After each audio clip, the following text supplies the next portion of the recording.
In the shadowed heart of Ravenwood Manor, a scream pierces the night, and the priceless Ashford sapphire vanishes from a locked case, its red wax seal a cryptic taunt. Who dares to steal a cursed gem under the nose of Hercule Poirot, the master of mysteries? Is it the enigmatic actress with secrets in her smile, the debt-ridden colonel with a warrior's past, or the quiet cousin hiding a family legacy? As clues multiply black silk, a midnight note, a lavender-scented handkerchief won. Question burns. Will the thief outwit Poirot, or will his little grey cells unravel a conspiracy woven through time? Chapter 1. The enigmatic invitation. The late afternoon sun cast a golden haze over London, its rays filtering through the heavy velvet curtains of Hercule Poirot's meticulously ordered apartment at Whitehaven Mansions. The room was a study in symmetry. Polished mahogany furniture gleamed under the soft glow of a crystal chandelier, and a pair of porcelain vases stood sentinel on the mantelpiece, each precisely equidistant from the centre. Poirot, seated at his desk, adjusted the angle of a silver letter opener with a delicate flick of his wrist, ensuring it aligned perfectly with the edge of his blotter. His moustache, waxed 2 razor-sharp points, twitched as he surveyed the morning's correspondence. Most of the letters were predictable requests for consultations, invitations to speak at tedious society functions, or effusive thank yous from former clients. But one envelope stood apart, its heavy cream paper embossed with a subtle crest, a raven clutching a sapphire in its talons. Poirot's green eyes narrowed as he slit it open with a practiced motion, extracting a single sheet. Folded with mathematical precision, the message, written in an elegant, looping script, read: Dear Monsieur Poirot, your reputation as the unrivaled solver of puzzles precedes you. I cordially invite you to a gala at Ravenwood Manor, my estate in the Sussex countryside, this coming Saturday. A mystery awaits, one that demands your singular genius. Come prepared for a challenge worthy of your little grey cells. Discretion is paramount. Speak of this to no one. Yours in anticipation, Lord Reginald Ashford Poirot leaned back in his chair, the letter held lightly between his gloved fingers. Mon Dieu, he murmured, a challenge wrapped in enigma. This Lord Ashford, he does not beg, he commands my curiosity. The lack of specifics intrigued him. No mention of a crime, no plea for help, only the promise of a puzzle. And the crest, that raven, that sapphire hinted at something deeper, perhaps a family secret or a treasure. Poirot's pulse quickened, though his expression remained as composed as the room around him. He rang a small brass bell, and his valet, George, appeared promptly, his demeanour as polished as the silver tray he carried. George, what do you know of Ravenwood Manor? Poirot asked, his voice crisp but tinged with anticipation. George's brow furrowed slightly. Ravenwood Manor, sir. An old estate in Sussex, owned by the Ashford family for centuries. Lord Reginald Ashford is the current master, a man of wealth, but reclusive, sir, rarely seen in London society. There's talk of a tragedy in the family's past, though the details escape me. Poirot nodded, stroking his moustache. Tragedy, always. It lurks beneath the surface of such invitations. Prepare my travelling case, George. I depart for Sussex on Saturday. The train to Sussex wound through rolling hills, the countryside a patchwork of emerald fields and ancient oaks. Poirot, dressed in an immaculate black suit with a pearl-grey waistcoat, sat alone in a first-class compartment, the letter from Lord Ashford tucked into his pocket. He gazed out the window, but his mind was elsewhere, turning over the possibilities. Was this a game, a test of his intellect, or was it a prelude to something darker? The word discretion lingered in his thoughts, a warning as much as a request. At the rural station, a chauffeured Rolls-Royce awaited. Its driver, a taciturn man with a scar above his left eyebrow. "Monsieur Poirot, for Ravenwood Manor," he said, opening the door with a curt nod. The drive took them down narrow lanes flanked by hedgerows, until the manor came into view, a sprawling Gothic edifice of grey stone, its turrets piercing the twilight sky. Ivy clung to its walls like secrets, and the windows glowed with the flicker of candlelight, giving the house an air of timeless mystery. The car crunched to a halt on the gravel drive, and Poirot stepped out, adjusting his Homburg hat. A butler, tall and gaunt, with eyes like polished obsidian, greeted him at the entrance. "Monsieur Poirot, welcome to Ravenwood. I am Grayson. His lordship awaits you in the grand hall." His voice was smooth, but there was a guarded edge to it, as if he weighed every word. The grand hall was a spectacle of opulence, a vaulted ceiling adorned with frescoes of celestial beings, a marble floor inlaid with a mosaic of a raven, and a massive chandelier dripping with prisms that scattered light like diamonds. A string quartet played Vivaldi in a corner, the notes weaving through the murmur of conversation. The guests, a dozen in number, were a study in contrast, some in glittering evening wear, others in attire that spoke of eccentricity or defiance of fashion. Lord Reginald Ashford approached, a man in his late 50s with silver hair and a face carved by time and authority. His eyes, a piercing blue, met Poirot's with an intensity that bordered on scrutiny. "Monsieur Poirot, your presence honors us," he said, his voice resonant but clipped. "I trust the journey was pleasant." "Most agreeable, mon lord," Poirot replied, bowing slightly. "Your invitation, it has piqued my curiosity. A puzzle, you say?" Ashford's lips curved into a faint smile, but it didn't reach his eyes. "All in good time, monsieur. First, allow me to introduce you to our company."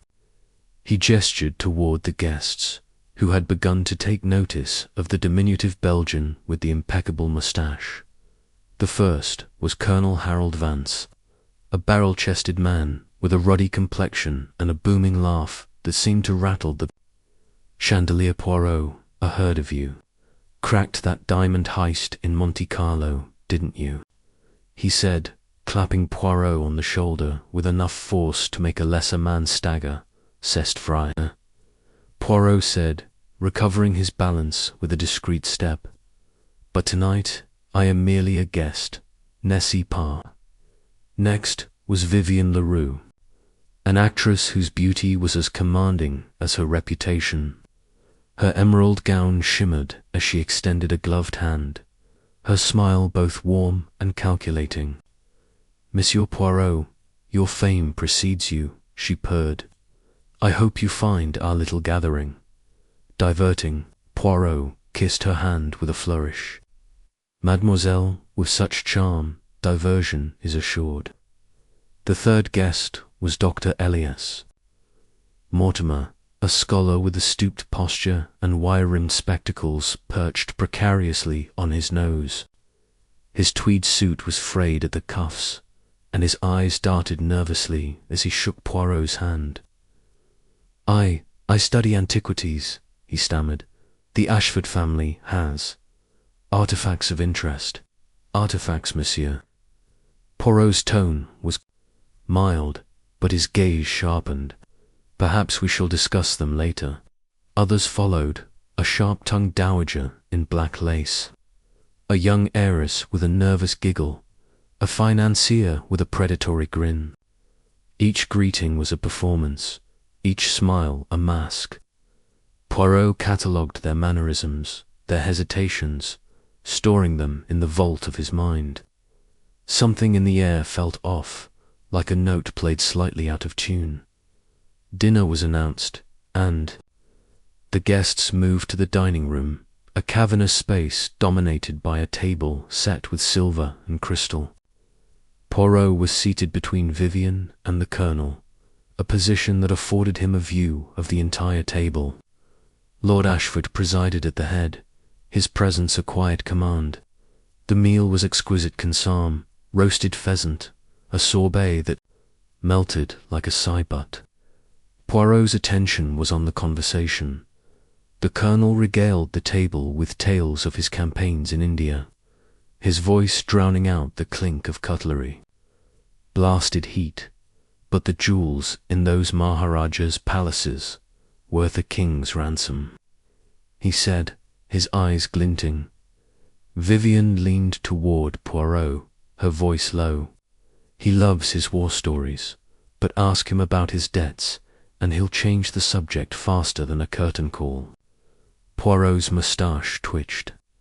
Mademoiselle, you observe closely, and you, what brings you to Ravenwood? Her laughter was a cascade of notes. A diversion, monsieur, and perhaps a chance to rewrite my story. Her eyes flicked to Ashford, then away, too quickly to be casual. Dr. Mortimer, seated across from Poirot, spilled his wine when asked about his research. The Ashford sapphire, he mumbled, dabbing at the stain. A gem with a history, cursed. Some say a curse. The dowager's voice cut through the chatter. Nonsense, Reginald. Tell them it's poppycock. Ashford's smile was tight. The sapphire is a family treasure, nothing more. It's safe in its case, as our guests will see tomorrow. Poirot's ears pricked at the mention of the sapphire, recalling the crest on the letter, before he could probe further. A footman entered, whispering urgently to Grayson. The butler's face remained impassive, but his eyes flicked to Ashford, who nodded almost imperceptibly. The meal continued, but the atmosphere had shifted, like a cloud passing over the moon. Poirot's senses were on high alert, catching the Colonel's fidgeting hands, Vivian's sidelong glances, Mortimer's pallor.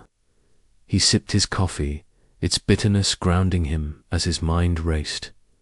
After dinner, the guests adjourned to the ballroom, where the quartet resumed its serenade. Poirot lingered near a window, the cool glass a contrast to the warmth of the room. He watched the reflections of the guests in the pane, their movements like pieces on a chessboard. Ashford approached, a brandy snifter in hand. "You're observant?" "Monsieur Poirot," he said, his tone low. "What do you make of our gathering?" Poirot turned, his expression bland. "A most fascinating company, mon lord, but I wonder why invite me." "What puzzle requires Hercule Poirot?" Ashford's eyes gleamed in the candlelight. "Patience, monsieur. The game begins tomorrow. Tonight. Enjoy the music, the wine. All will be revealed." He moved away, leaving Poirot with more questions than answers. The detective's gaze swept the room, landing on a display case in an alcove. Within it, under a velvet cushion, lay the Ashford sapphire gem the size of a quail's egg, its facets catching the light like a captive star. Even from a distance, it seemed to pulse with a life of its own. Poirot approached, noting the case's heavy lock and the absence of guards. "Curio," he murmured, "a treasure so displayed, yet so vulnerable." He leaned closer, his breath fogging the glass, when a sudden flicker caught his eye. The chandelier's light dimmed, then surged, casting wild shadows across the room. A scream tore through the music, sharp and raw from the direction of the grand hall. The quartet faltered, bows scraping discordantly. Guests froze, glasses halfway to lips, as the scream echoed, then cut off abruptly. Poirot's heart thudded, but his mind was already in motion, cataloguing the scene, Vivian's hand clutching her necklace, the Colonel's face drained of colour, Mortimer's glasses slipping down his nose. Grayson appeared, his composure frayed. "My lord, it's the West Wing. One of the maids, she's found something." Ashford's face was a mask, but his voice was steel. "Stay here, all of you. Monsieur Poirot, if you would accompany me." Poirot inclined his head, his calm belying the thrill coursing through him. "Notre-Dame, mon lord." As they moved toward the hall, Poirot's eyes swept the room one last time, noting the guests' reactions, the sapphires gleam, the chandeliers flicker. The puzzle had begun, and Hercule Poirot's little grey cells were ready to unravel it. The West Wing was a labyrinth of corridors, their walls lined with portraits of stern-faced Ashfords. The air grew colder as they approached a small anteroom, where a young maid stood trembling, her apron twisted in her hands. "It's gone, my lord," she whispered. "The sapphire, it's gone." Poirot's gaze snapped to Ashford, whose jaw tightened. The detective stepped forward, his voice soothing but firm. "Mademoiselle, tell Poirot exactly what you saw." The maid's eyes were wide with fear. "I was dusting the hall, sir, when I heard a noise like glass tinkling. I came here, and the case, it was open, empty." Poirot turned to the alcove, where a smaller display case stood, its glass door ajar. The lock was intact, but a faint smudge of red wax clung to its edge, barely visible in the dim light. He knelt, his gloved fingers hovering over the smudge, careful not to disturb it. "Interesant," he murmured. "A thief with finesse, and perhaps a signature." Ashford's voice was low, almost a growl. "Monsieur Poirot," I invited. "You for a reason. Find the sapphire. Find the thief." Poirot rose, his eyes gleaming with purpose. "Mon Lord Hercule Poirot does not fail. The little grey cells, they are already at work." As they returned to the ballroom, the guests' whispers buzzed like bees. Poirot's mind was a whirlwind of clues. The red wax, the locked case, the scream, the flicker of light. The night had transformed from a gala into a battleground of wits, and he was in his element. The chapter closed with Poirot standing alone by the ballroom window, the manor's reflection shimmering in the glass. Somewhere in this house, among these guests, was a thief and a puzzle that would test even his genius. He smiled, his moustache curving upward. "Largy commence," he whispered. The game had begun. Chapter 2. The vanishing heirloom. The grand hall of Ravenwood Manor buzzed with unease. The earlier elegance of the gala now fractured by the maid's scream and the news of the stolen Ashford sapphire. Hercule Poirot stood near the empty display case in the anteroom, his small frame dwarfed by the towering portraits of Ashford ancestors, their painted eyes seeming to judge the chaos below. The chandelier's light, restored after its mysterious flicker, cast a harsh glow on the scene, illuminating the faces of the guests who had gathered at Lord Ashford's summons. Their whispers were a low hum, like the drone of a distant storm. Poirot's gloved fingers traced the air above the smudge of red wax on the case's lock. His green eyes narrowed to slits. The lock itself was a marvel of craftsmanship, a brass mechanism with intricate gears visible through a small glass panel, untouched by any sign of tampering. The glass door, however, hung slightly ajar, its hinges silent and unforced. Curio Poirot murmured, his voice barely audible over the rustle of Vivian Leroux's emerald gown as she hovered nearby, her face a mask of concern laced with curiosity. Lord Reginald Ashford stood at the centre of the anteroom, his silver hair catching the light as he addressed the guests. "The sapphire is a family treasure, irreplaceable," he said, his voice steady but edged with strain. "I ask for your patience while we resolve this matter. Monsieur Poirot has kindly agreed to assist." The Colonel, Harold Vance, snorted, his ruddy cheeks flushed from brandy. "Assist? The man's a detective, not a magician." "That gems. Probably halfway to London by now." His laugh was too loud, drawing a sharp glance from the dowager, Lady Beatrice, whose black lace dress seemed to absorb the light around her. "Control yourself, Harold," she snapped, her voice like the crack of a whip. "This is no time for your bluster." Poirot, unruffled, turned from the case to face the group. "Madame et messieurs, the sapphire has not left Ravenwood. Of this, Hercule Poirot is certain." His tone was calm, almost musical, but it carried an authority that silenced the room. "The thief is clever, but not invisible. We shall find the truth, step by step." Dr. Elias Mortimer, the scholar, adjusted his spectacles, his fingers trembling slightly. "A theft in a locked case. It's impossible. The mechanism is unique, designed by a French locksmith in the 18th century. Only a key could open it." Poirot's moustache twitched. "Impossible, monsieur. There is no such thing. Only puzzles not yet solved." He gestured to the case. "Observe, no scratches, no dents. The lock is pristine, yet the door is open. The red wax, this is our first thread.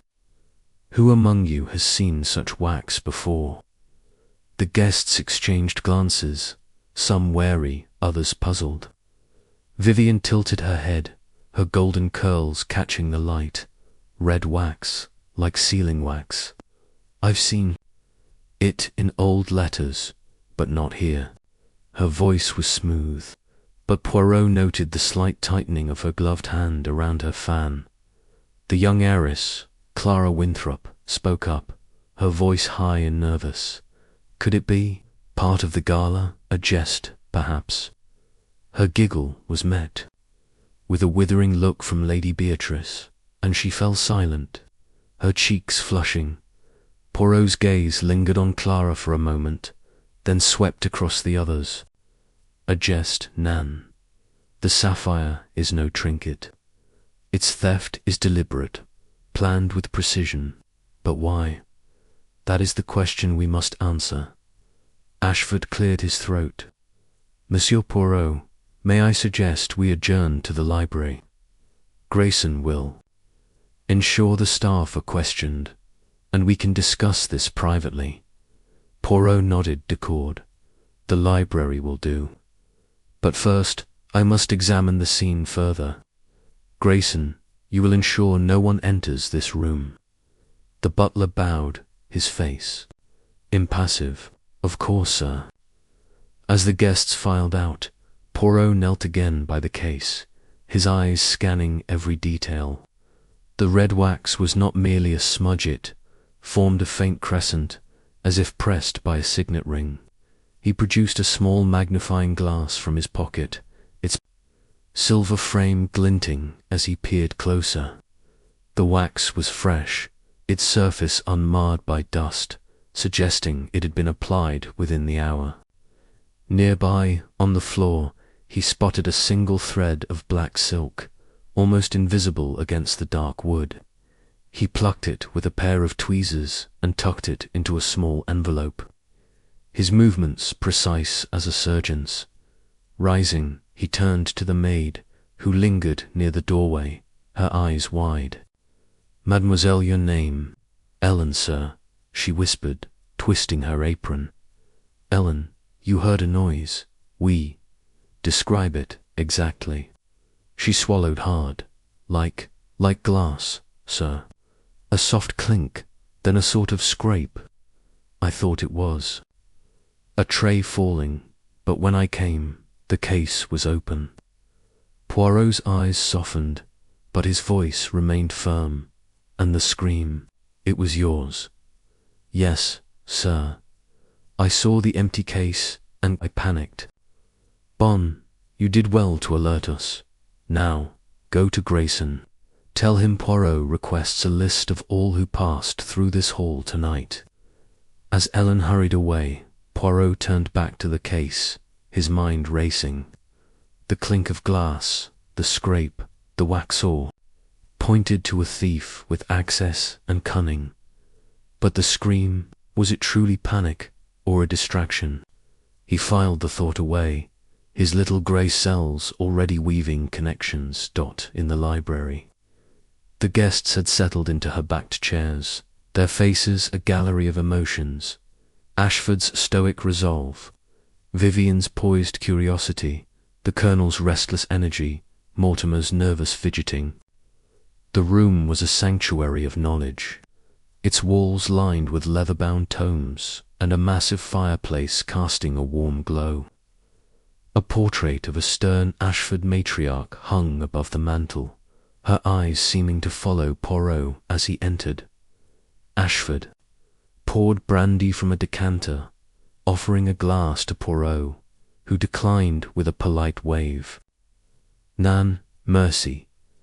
Clarity is my preference tonight." He stood before the group, his hands clasped behind his back, his posture impeccable. "Let us begin." The sapphire was stolen between the dinner and the screamer narrow window. "Who among you left the ballroom during that time?" The Colonel bristled. "Are you accusing us, Poirot?" "I was at the bar, refilling my glass." "Ask anyone." Vivian's lips curved. "I stepped out to the terrace for air." The ballroom was stifling. Her tone was light, but her eyes flicked to Ashford, who nodded confirmation. Mortimer stammered, I was in the cloakroom. My spectacles needed cleaning." Poirot's gaze lingered on each, noting the Colonel's defensive bluster, Vivian's calculated charm, Mortimer's evasiveness, interessant, and you, mon lord. Ashford met his gaze. "I was with Grayson, discussing the evenings." "Arrangements? He can confirm it." Poirot nodded, his expression unreadable. "Bon, we establish alibis, but alibis can be fragile. The thief needed access to the anteroom, knowledge of the lock, and time to act unseen. Tell me, mon lord, who has a key to the case?" Ashford hesitated, then said, "Only I do. It's kept in my study, locked in a safe, and this safe is secure."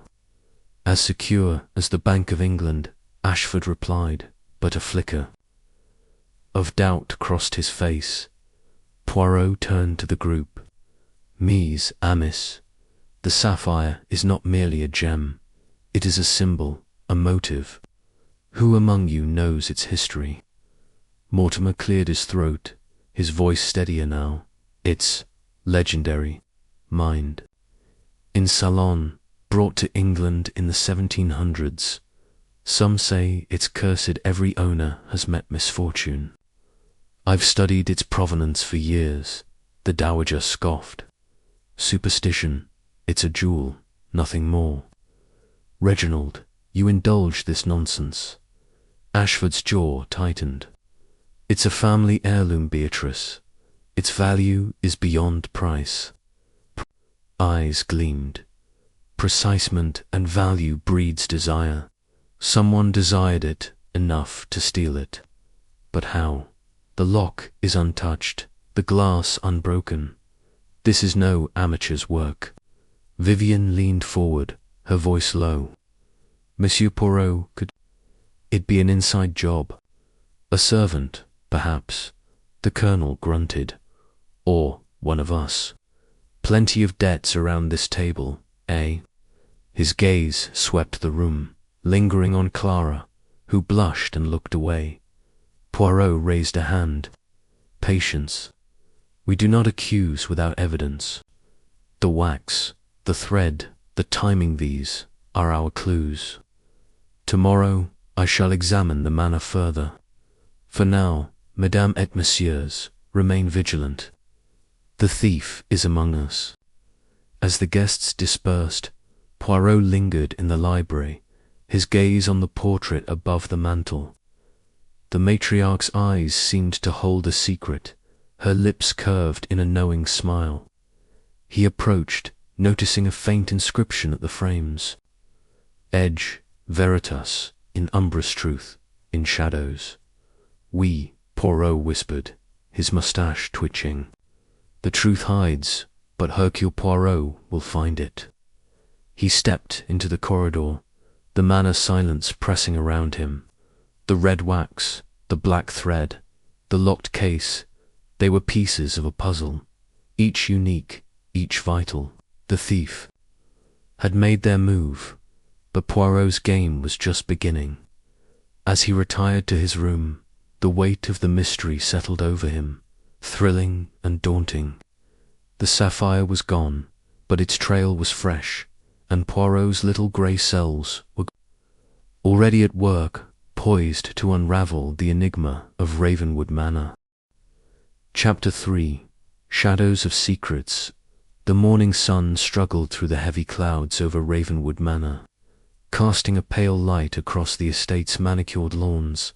Hercule Poirot stood at the window of his guest room, his silhouette sharp against the grey dawn. His sleep had been brief but restful, his mind sorting the previous night's clues like a librarian cataloguing rare manuscripts. The red wax crescent, the black silk thread, the unforced lock of the Ashford sapphire's display. Case these were the threads of a tapestry, and he was determined to weave them into clarity.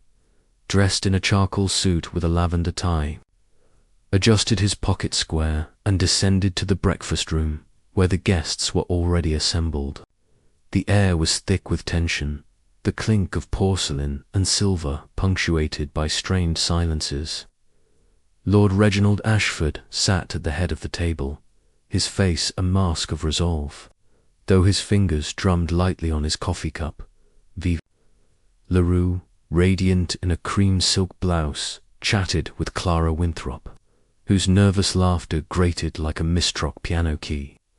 Colonel Harold Vance shoveled kedgeree onto his plate, his gruff demeanour unchanged, while Dr. Elias Mortimer hunched over a notebook, scribbling furiously.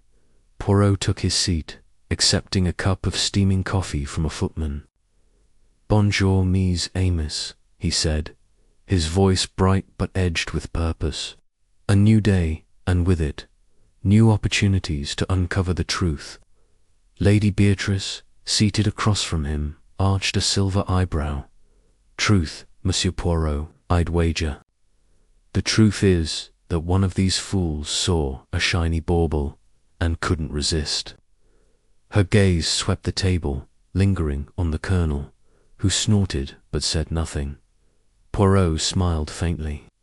"Madame, the thief is no fool. The theft was meticulous, planned with care. Today I shall learn more of your connections to Ravenwood and to each other." Ashford cleared his throat. "Monsieur Poirot, I've instructed Grayson to provide you full access to the manor. The staff are at your disposal." "Merci, mon lord," Poirot replied, sipping his coffee. Its bitterness sharpened his focus. "Let us begin with interviews. One by one, you will speak with Hercule Poirot. The truth, it hides in the shadows of your words." The guests exchanged glances, some wary, others defiant. Vivian's lips curved, her eyes meeting Poirot's with a spark of amusement. "A performance, monsieur. I'm no stranger to the stage." "Then let us ensure your lines are truthful, mademoiselle," Poirot said, his tone mild but unyielding. The first to face Poirot was Colonel Vance, who strode into the study, wood-panelled room lined with maps and hunting trophies, puffing out his chest like a parade ground soldier. Poirot sat behind a polished desk, a notepad open before him, his fountain pen poised. The colonel slumped into a chair, his bluster dimming under Poirot's steady gaze. "Colonel Vance," Poirot began, "you spoke last night of debts at the table. Were these words careless, or do they hint at your own burdens?" Vance's face reddened. "Damned impertinence. I've no debts worth mentioning. A few gambling losses, perhaps, but nothing to steal a bloody sapphire over." Poirot's moustache twitched. "Interessant, and your connection to Lord Ashford." "We served together in India years ago," Vance said, his voice softening. "Saved his life once, during a skirmish. He owes me, you might say, but I'd never hold it over him." Poirot noted the shift in tone, the flicker of pride in Vance's eyes. "And last night, where were you when the scream was heard?" "At the bar, like I said, refilling my glass," asked the footman young chap with a limp. Poirot made a note, his pen scratching softly. "Bon, one final question, the red wax on the case. Have you seen such wax before?" Vance frowned, rubbing his chin. "Can't say I have." "Sealing wax, you mean? Old-fashioned stuff. My father used it for letters, but not red." Poirot nodded, dismissing him with a polite smile. "Merci, Colonel. You may go." As Vance left, Poirot leaned back, his mind turning over the Colonel's words.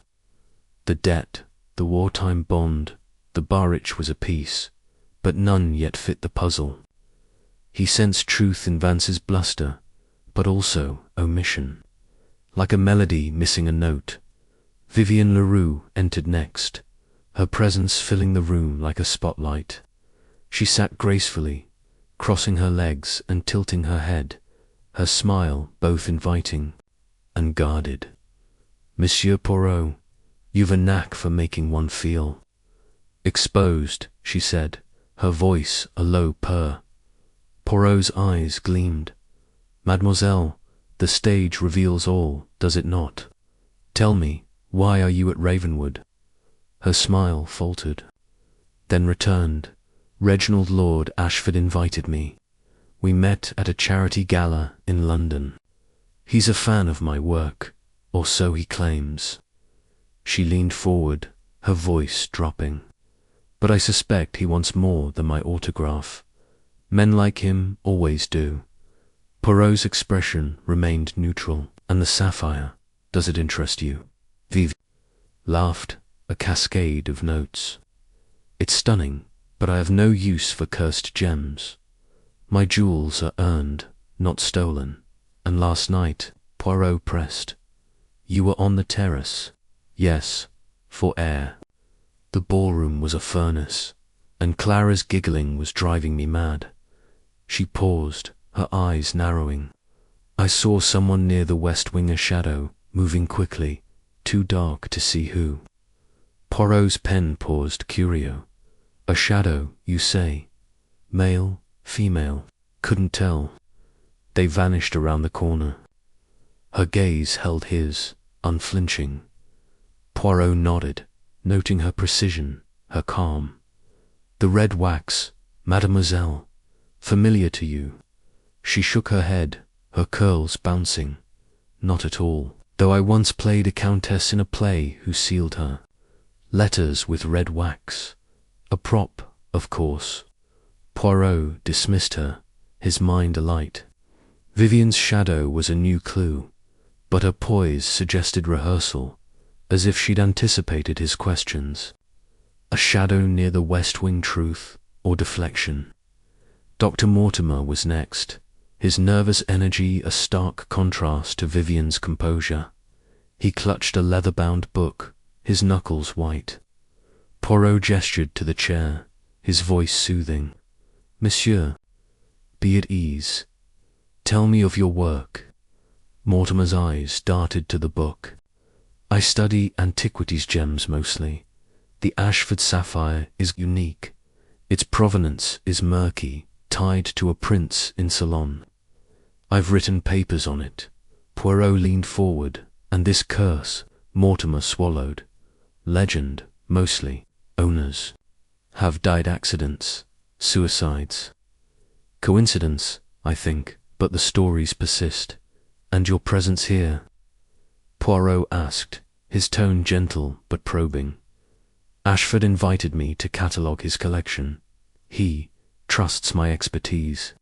Mortimer's voice wavered, his gaze dropping.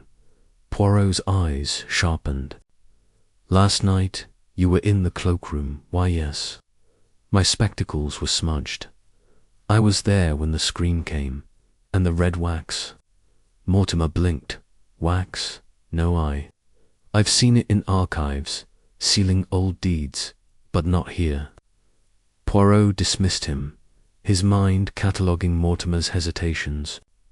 The scholar's knowledge of the sapphire was deep, but his nervousness suggested fear or guilt. As the interviews continued, Poirot spoke with Clara, Lady Beatrice, and the financier, Mr. Lionel Drake, whose oily charm grated. Each offered alibis, motives, and denials, but none mentioned the wax or the thread. Clara claimed to have been in the powder room, Lady Beatrice with Ashford's sister, and Drake at the card table. Their stories held, but Poirot sensed Clara's blush, Beatrice's sharpness, Drake's evasive eyes. After the last guest left, Poirot remained in the study, his notepad filled with observations. He rose, pacing to the window, where the lawn stretched toward a maze of yew hedges. A movement caught his Aja groundskeeper, raking leaves near the west wing. Poirot's gaze lingered, recalling Vivian's shadow.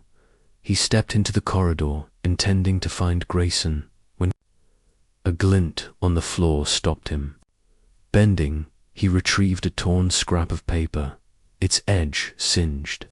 Scrawled in hasty ink was a single word: midnight.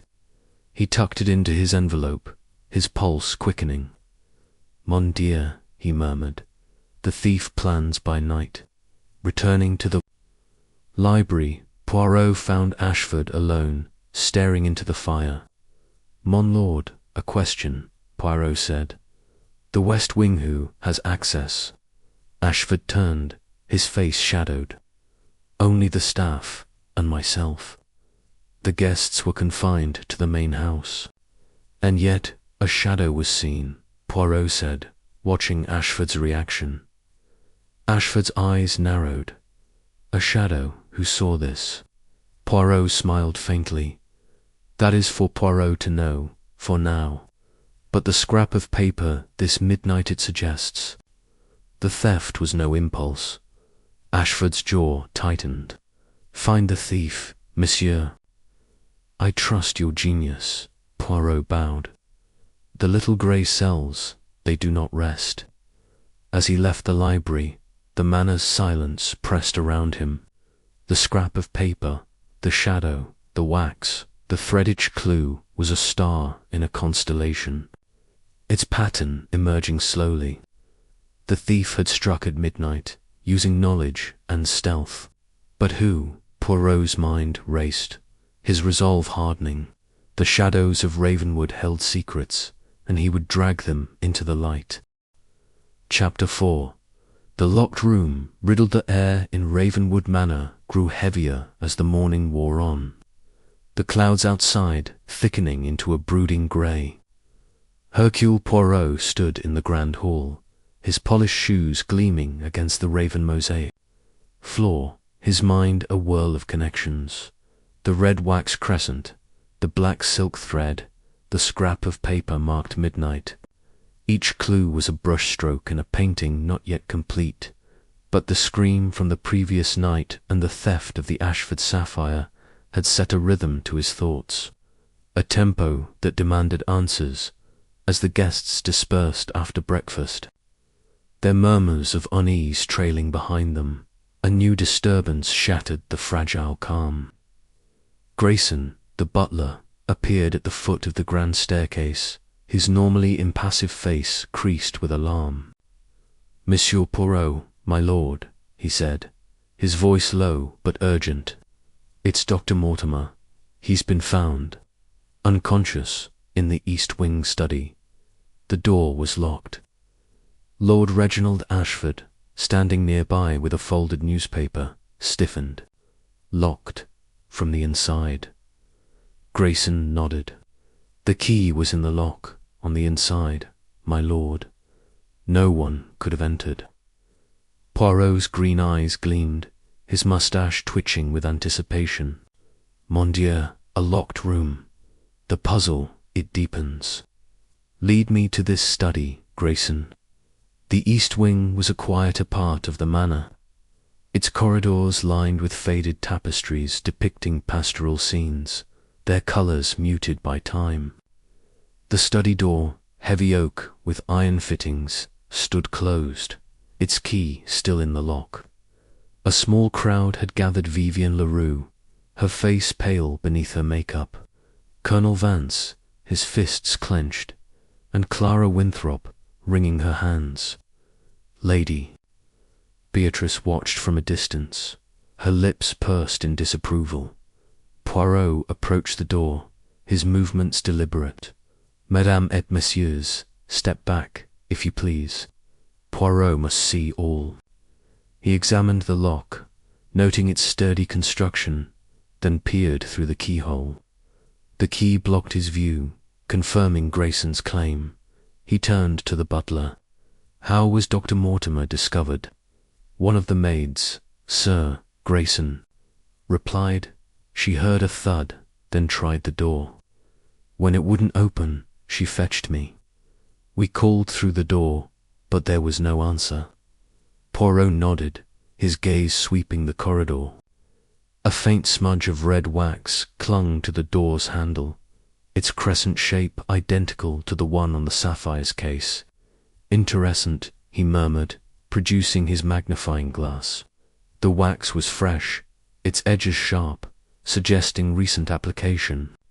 He tucked a sample into an envelope, his mind racing. Grayson opened the door. Ashford ordered. The butler hesitated, then turned the key, the lock clicking with a heavy thud. The door swung open, revealing a small, book-lined study. Dr. Elias. Mortimer lay slumped over a desk, his spectacles askew, a trickle of blood at his temple. A brass paperweight lay nearby, its edge stained red.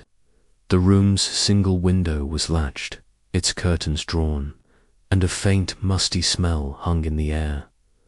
Poirot knelt beside Mortimer, checking his pulse. He lives, mon lord, he said, relief in his voice. A blow to the head, but not fatal. Fetch a doctor, quickly. As Grayson hurried away, Poirot examined the scene. The desk was cluttered with paper's notes on gemology, sketches of the sapphire, and a half-finished letter addressed to an unknown recipient. The paperweight, heavy and ornate, bore no fingerprints, its surface polished to a mirror sheen. Poirot's eyes narrowed as he noticed a faint draught stirring the curtains. He crossed to the window, confirming it was locked, but the draught persisted, cool against his cheek. He turned to the bookshelf, its volumes neatly arranged except for one a leather-bound tome jutting slightly forward. Poirot pressed it, and with a soft click, a panel slid open, revealing a narrow passage. Dust motes danced in the dim light, filtering through the gap, and a faint scent of candle wax wafted out. Voila, Poirot said, his voice soft with triumph. The locked room, it is not so locked. Ashford's face darkened. A secret passage? I had no idea. Poirot's gaze was sharp. Mon lord, in a house such as this, secrets are built into the walls. This passage, where does it lead? I don't know, Ashford admitted, his voice tight. The manor is old, full of oddities from centuries past. Vivian stepped forward, her eyes wide. A passage. Could the thief have used it to escape with the sapphire? Poirot's smile was enigmatic. Perhaps, mademoiselle, or perhaps it was used to enter and to strike. He gestured to the paperweight. The blow to Dr. Mortimer was no accident. Someone wished to silence him or to warn him. Colonel Vance snorted. Nonsense. The man probably tripped, hit his head. You're seeing conspiracies everywhere, Poirot. Eyes twinkled. Monsieur Hercule Poirot sees only what is there, and what is there is a puzzle. He stepped into the passage, his small frame vanishing into the shadows. The walls were rough stone, the air damp and cool. A few steps in, he found a smear of wax on the floor, red and glistening, and a single candle stub, its wick blackened. He pocketed the stub, noting its weight too heavy for ordinary wax. Emerging, he addressed the group. The passage leads to the attic, I suspect. I shall explore it later. For now, we must ensure Dr. Mortimer's safety. As the doctor arrived, a local practitioner with a brisk manner, Poirot stepped aside, observing the guests. Hands trembled as she whispered to Vivian, who patted her arm with a reassuring smile. Vance paced, muttering about damned theatrics, while Lady Beatrice watched Poirot with a hawk-like intensity. Ashford remained by the door, his expression unreadable. The doctor confirmed Mortimer would recover, but needed rest. As he was carried to his room, Poirot gathered the guests in the library, his presence commanding despite his diminutive stature. Mise, Amice, we have a new piece of the puzzle, he said, holding up the candle stub. This, found in the passage, is no ordinary candle. Its weight suggests a purpose beyond light, perhaps a tool or a signal. Clara gasped. A signal, to whom Poirot's gaze was steady. That, mademoiselle, is what we must discover. The red wax, the passage, the blow to Dr. Mortimer. These are not random. Someone in this house plays a dangerous game. Lady Beatrice scoffed. You're suggesting one of us attacked him. Preposterous? Poirot's smile was thin. Madame, in a locked room. The impossible becomes possible when the truth is hidden. Dr. Mortimer knows something perhaps about the sapphire, perhaps about the thief. The passage is our key. Ashford spoke, his voice low. Monsieur, what do you propose? Poirot clasped his hands behind his back. First, Dr. Mortimer must be guarded. Second, I shall explore the passage to its end. Third, I ask each of you to consider, what secrets do you hide? The truth will not stay in shadows forever. As the guests murmured, Poirot's mind raced. The passage suggested an insider, someone familiar with the manor's secrets. The wax linked the attack to the theft. But why strike Mortimer? Was he a threat or a scapegoat? The candle stub, heavy with intent, hinted at a ritual or a plan. And the word midnight from the scrap of paper did. It marked the theft or something yet to come. He approached Ashford, his voice low. Mon lord, the passage, has it been used before in your family's history? Ashford's eyes flickered. Not to my knowledge, but my grandfather spoke of hidden ways, used by servants to move unseen. I thought them legends. Poirot nodded, filing the information away. Legends often hide truths. Mon lord, I shall find this one. As the guests dispersed, Poirot lingered in the study, his gaze on the open panel. The passage was a thread, leading deeper into the manor's heart. He stepped toward it, his resolve firm. The locked room was no longer a mystery, but a doorway to answers or to danger. With a final glance at the blood-stained paperweight, he entered the passage, the darkness swallowing him whole, as his little grey cells burned with purpose. Chapter 5. Whispers in the walls. The secret passage in Ravenwood Manor was a tunnel of shadows, its stone walls damp and cold under Hercule Poirot's gloved fingers. The air carried a musty tang, laced with the faint scent of candle wax from the heavy stub he had found moments earlier.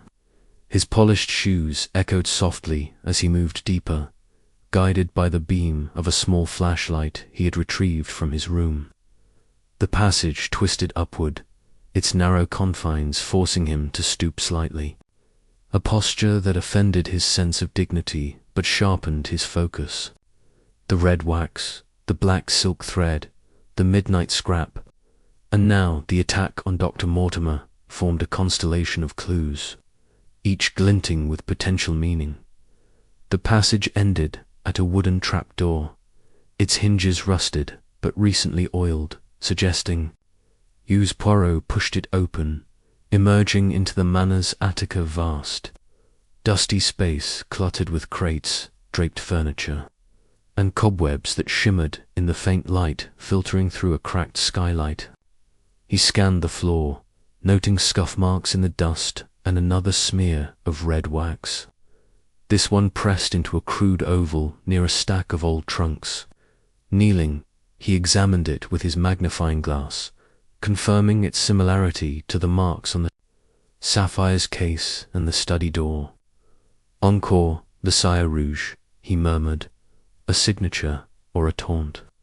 As he rose, a faint noise, a soft thud, like a book falling, came from behind a pile of crates.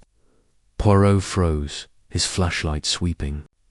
The shadows, qui est là, he called, his voice steady but commanding. Silence answered, but the air felt charged, as if the attic held its breath.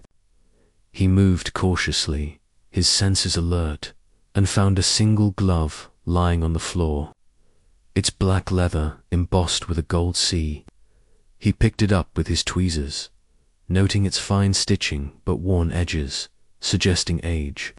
See, he mused. Colonel Vance, perhaps, or another. Tucking the glove into an envelope, Poirot surveyed the attic further. A pile of old ledgers caught his eye, their pages yellowed but intact. Flipping through one, he found records of the manor's servants from the 1800s, detailing their duties and movements through hidden ways to avoid disturbing the family.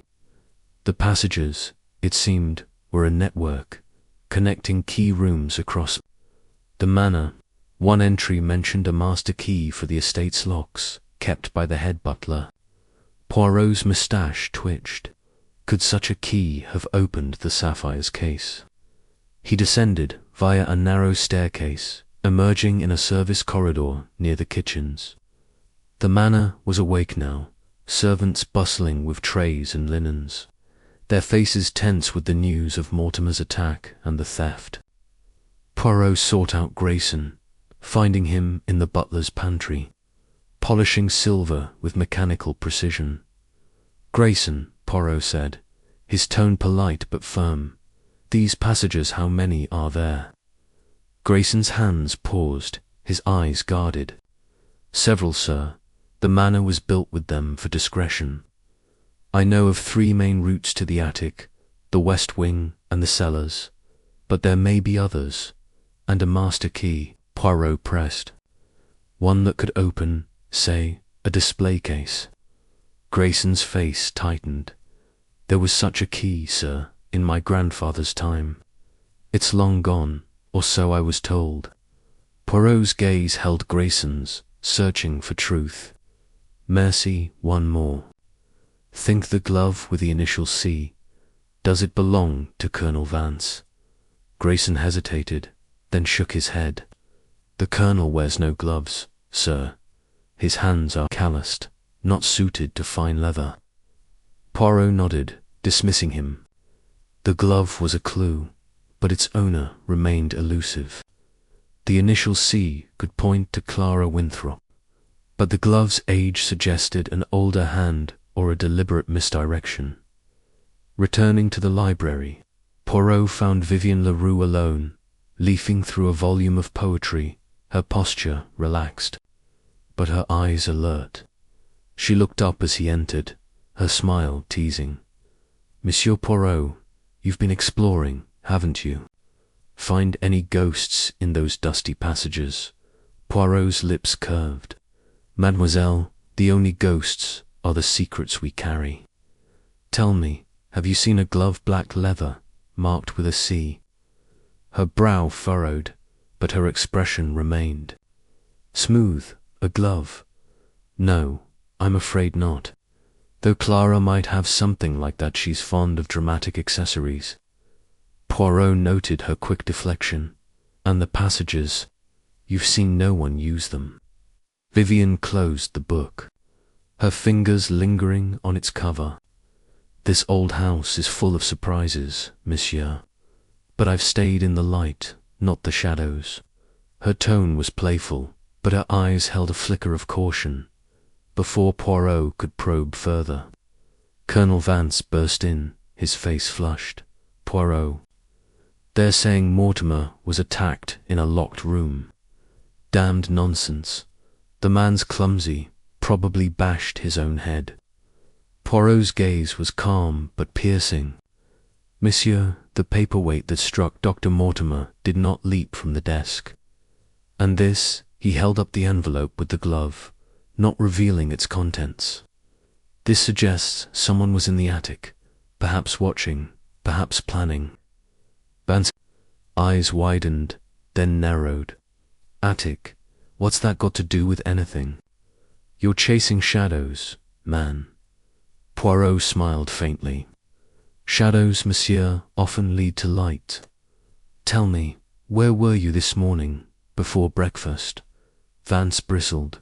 "In my room, shaving. Ask the valet, he brought fresh towels." Poirot made a mental note to verify this, then turned as Clara Winthrop entered, her face pale. "Monsieur Poirot," she said, her voice trembling, "is Dr. Mortimer? Will he be all right?" "The doctor assures us he will recover," Poirot said, his tone soothing. "Mademoiselle, you know this glove." He described it without showing it, watching her reaction. Clara's eyes widened. "A glove with a C. I had a pair like that, but I lost one months ago, in London. It can't be mine." Poirot's gaze softened, but his mind was sharp. "Mercy, mademoiselle. Every detail helps." As Clara left, Poirot retreated to a corner of the library, his notepad open. The glove's age contradicted Clara's claim her gloves would be newer, fashionable. The passages, the wax, the glove, the attack call pointed to a thief with intimate knowledge of Ravenwood. But why strike Mortimer? To silence him, or to distract from the theft? He approached Ashford, who stood by the fireplace, staring into the flames. "Mon lord, the passages suggest a thief who knows this house well. A servant, perhaps, or a guest with history here." Ashford's jaw tightened. "The servants are loyal, monsieur. As for the guests, some have visited before. Vance, for instance, stayed here during the war. Mortimer has come to study my collection, but a thief among them? I can't believe it." Poirot's eyes gleamed. "Belief is not required, mon lord, only evidence. The glove, the wax they speak of someone bold, yet careful. I shall explore further." Ashford nodded, his expression grim. "Do what you must, Poirot. The sapphire must be found." Poirot stepped into the corridor, his mind racing. The passages were a network of whispers, carrying secrets through the manor's walls. The glove sea was a taunt, its age a riddle. He resolved to question the staff further, particularly the valet who served Vance. As he moved toward the service wing, a faint creak echoed from above, a sound, not of the house settling, but of footsteps, cautious and deliberate. He froze, his hand on his flashlight, Qui est law? He called softly. No answer came, but the air grew heavier, as if the manor itself watched him. Poirot's pulse quickened, his little grey cells alight. The thief was near, their trail fresh in the dust and wax. With a determined step, he followed the sound, ready to chase the whispers in the walls to their source. Chapter 6. The actresses, Alabitha, corridors of Ravenwood Manor, seemed to pulse with secrets as Hercule Poirot moved silently through the service wing, the faint creak from above still echoing in his mind. The air was thick with the scent of polish and starch, a stark contrast to the musty passage he had explored earlier. His polished shoes clicked softly on the worn floorboards, each step measured, his thoughts a whirlwind of clues. The red wax, the black silk thread, the midnight scrap, the glove-marked C, and the attack on Dr. Mortimer. Now, a new thread tugged at his attention, the possibility that the thief, or someone connected to them, was still active, their footsteps betraying their presence. Poirot's destination was the servants' quarters, where he intended to question the valet who had served Colonel Vance.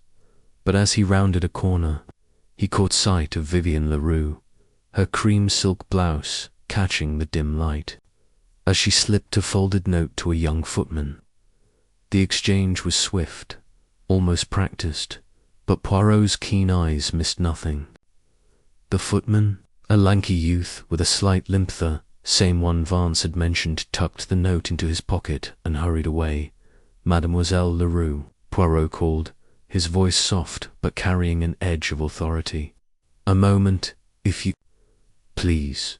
Vivienne turned, her smile as radiant as a spotlight, but her eyes flickered with a hint of surprise. Monsieur Poirot, you move like a cat, she said, her tone teasing. What brings you to this dreary corner of the manor? Pure mustache twitched. The pursuit of truth, mademoiselle. I could not help but notice your correspondence with the footman. A letter, perhaps. Her laughter was light, like the chime of crystal. Oh, monsieur, you make it sound so sinister. It was merely a note, a trifling thing. A request for more tea in my room. She tilted her head, her golden curls framing her face. Surely you don't suspect me of plotting? Poirot's gaze was steady, his green eyes piercing. Mademoiselle, in a house where a sapphire vanishes and a man is struck in a locked room, every action is of interest. May I see this note? Vivienne's smile faltered, but she recovered quickly, producing a folded square of paper from her sleeve. Of course, monsieur. See for yourself. Poirot unfolded it, his gloved fingers careful. The note was written in a delicate hand. Meet me in the rose garden. 10 p.m. Bring the key. His eyebrows rose slightly. Tea, mademoiselle. This speaks of a meeting and a key. Quel curio. Vivienne's cheeks flushed, but her composure held. A jest, monsieur. A bit of flirtation with young Thomasy's harmless. The key is to my heart, nothing more. She leaned closer, her voice dropping to a conspiratorial whisper. You must know how dull these galas can be. A little intrigue keeps the blood warm. Poirot's smile was thin. Intrigue, mademoiselle, can be dangerous. Tell me, this meeting in the rose garden, what is its purpose? She hesitated, then sighed, her shoulders relaxing as if conceding defeat. Very well, monsieur. I was searching for the sapphire. Not to steal it, mind you, but to find it first. A triumph, you see, to outshine the others, to prove I'm more than a pretty face on a stage. Poirot studied her, noting the sincerity in her tone, but also the practiced ease of her confession, and the key. A spare eye found in my room a wardrobe key. I thought, but I wondered if it might fit something more valuable. She reached into her pocket and produced a small brass key, its teeth worn but intricate. Here, take it. I've no use for it now. Poirot accepted the key, turning it over in his hands. It was lighter than the sapphire case's lock required, but its presence was a new piece of the puzzle.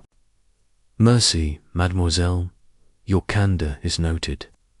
But tell me why the rose garden, and why at 10? Vivian shrugged, her smile returning. It's quiet there, away from prying eyes. Thomas knows the grounds well. I thought he might have seen someone near the west wing that night. Poirot's mind flashed to her earlier claim of seeing a shadow interestant. You seek the thief, yet you move in shadows yourself. Be careful, mademoiselle. Shadows can hide danger. She nodded, her expression softening. I'll be careful, monsieur, but if you want the truth, watch Thomas. He's young, but he hears everything. As Vivian glided away, Poirot tucked the key into his pocket, his thoughts racing. Her story was plausible, but her charm was a veil, and he sensed truth mingled with artifice. The note's cipher-like brevity suggested planning, not flirtation. He resolved to follow her lead to the rose garden and to Thomas. The rose garden was a labyrinth of blooms, their petals glowing under the late afternoon sun. Poirot arrived early, his Homburg hat tilted against the breeze, his flashlight replaced by a small notebook. The garden was deserted, its paths winding between thorny bushes and marble statues of forgotten gods. He found a bench near a fountain, its water tinkling like a lullaby, and waited, his senses alert, at precisely 10. Thomas appeared, his limp more pronounced on the uneven gravel. He glanced around, his face tense, then froze as he spotted Poirot. Sir, I wasn't expecting you. Poirot rose, his smile disarming. Monsieur Thomas, a word. The note from Mademoiselle Lerouot was its true purpose. Thomas's eyes darted to the path, as if considering flight. It was just tea, sir, like she said. Poirot interrupted, his voice firm. The note spoke of a key and a meeting. Speak the truth, mon ami, or Hercule Poirot will find it another way. Thomas swallowed, his shoulders slumping. All right, sir. She asked me to watch the west wing last night, to see who came and went. I saw someone near the anteroom just before the scream. Poirot's gaze sharpened. Who it was? Dark, sir. A figure in a cloak. Couldn't see their face. They moved fast, toward the service stairs, and the key. Poirot held up the brass key Vivian had given him. Thomas's eyes widened. It's from the old housekeeper's. Ring opened some of the smaller lock scabbards, not the sapphire case. Poirot nodded, his mind cataloguing the details. Mercy, Thomas, you have been most helpful. Now go about your duties and speak of this to no one. As Thomas limped away, Poirot sat again, his notebook open. Vivian's alibi was a performance, but her pursuit of the sapphire suggested ambition, not theft. The cloaked figure Thomas saw matched her earlier shadow, but the cloak implied disguise, and the service stairs led to the passages.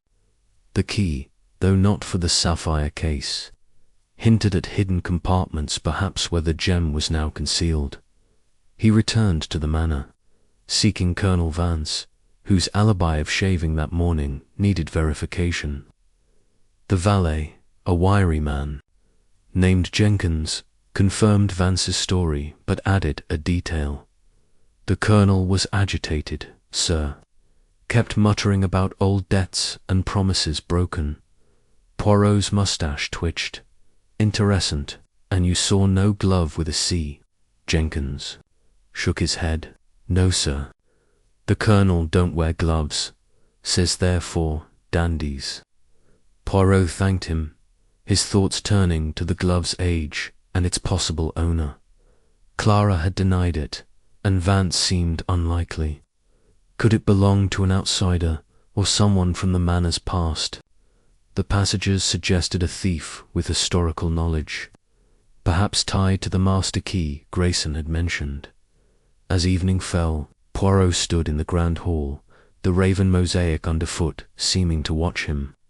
The guests were at dinner, their laughter strained, but he had no appetite for pheasant or pleasantries.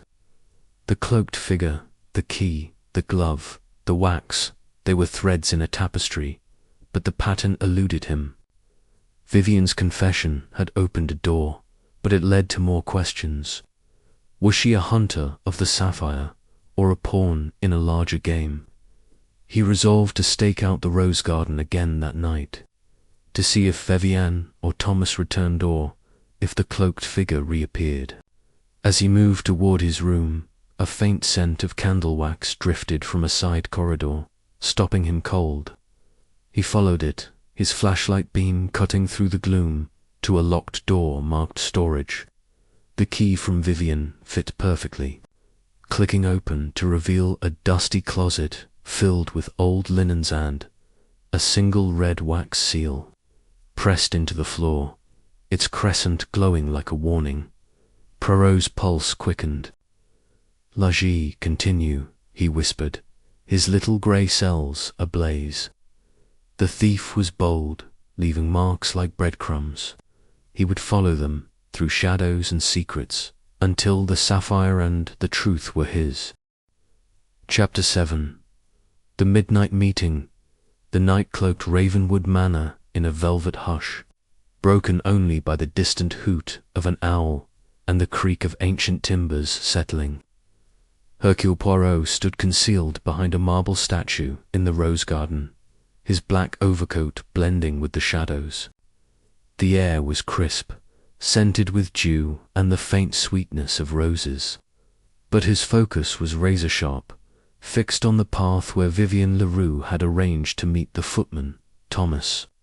The brass key she had given him, the red wax seal in the storage closet, the glove-marked C, and the cloaked figure Thomas had seen near the west wing all were pieces of a puzzle that grew more intricate with each hour. Tonight, Poirot intended to catch a glimpse of the truth. His pocket watch, its face glowing faintly under the moonlight, read 5 minutes to midnight. He adjusted his Homburg hat, his gloved hands steady despite the chill seeping through his coat. The rose garden was a maze of shadows, its statues looming like silent sentinels. He had chosen his vantage point carefully, near the fountain where the paths converged, offering a clear view of the garden's heart. At precisely midnight, a figure emerged from the manor's side door, moving with cautious grace. It was not Vivian, but Thomas, his limp evident as he shuffled toward a stone bench beneath a trellis of climbing roses. He carried a small lantern, its light flickering like a nervous pulse. Poirot's eyes narrowed, noting the footman's tense posture, his head turning to scan the darkness. Another figure appeared, this one cloaked and hooded, gliding from the direction of the woods bordering the estate. The cloak was dark, its hem brushing the gravel with a soft whisper. Poirot's breath caught. Could this be the shadow Vivian and Thomas had described? He strained to see the face, but the hood obscured it, and the moonlight revealed only a glint of something metallic at the figure's waist. Thomas stood, his lantern trembling. "You've got it," he whispered, his voice carrying on the still air. The cloaked figure nodded, their voice low and muffled, deliberately distorted. "It's hidden, safe for now, but the debt must be paid." Poirot's pulse quickened. A deticos of Colonel Vance's, muttered promises broken, and the sapphire's cursed history. He edged closer, careful to stay within the statue's shadow, his flashlight off to avoid detection. Thomas's voice rose, tinged with fear. "I did what you asked. Watched the wing, passed the note. But if they find out, they won't." The cloaked figure snapped. "Keep your nerve, boy. The sapphire's curse is our leverage." Poirot's mind raced. The sapphire's cursor, motive or a ruse? He memorized the cloaked figure's gait, noting a slight stiffness, as if they favored one leg.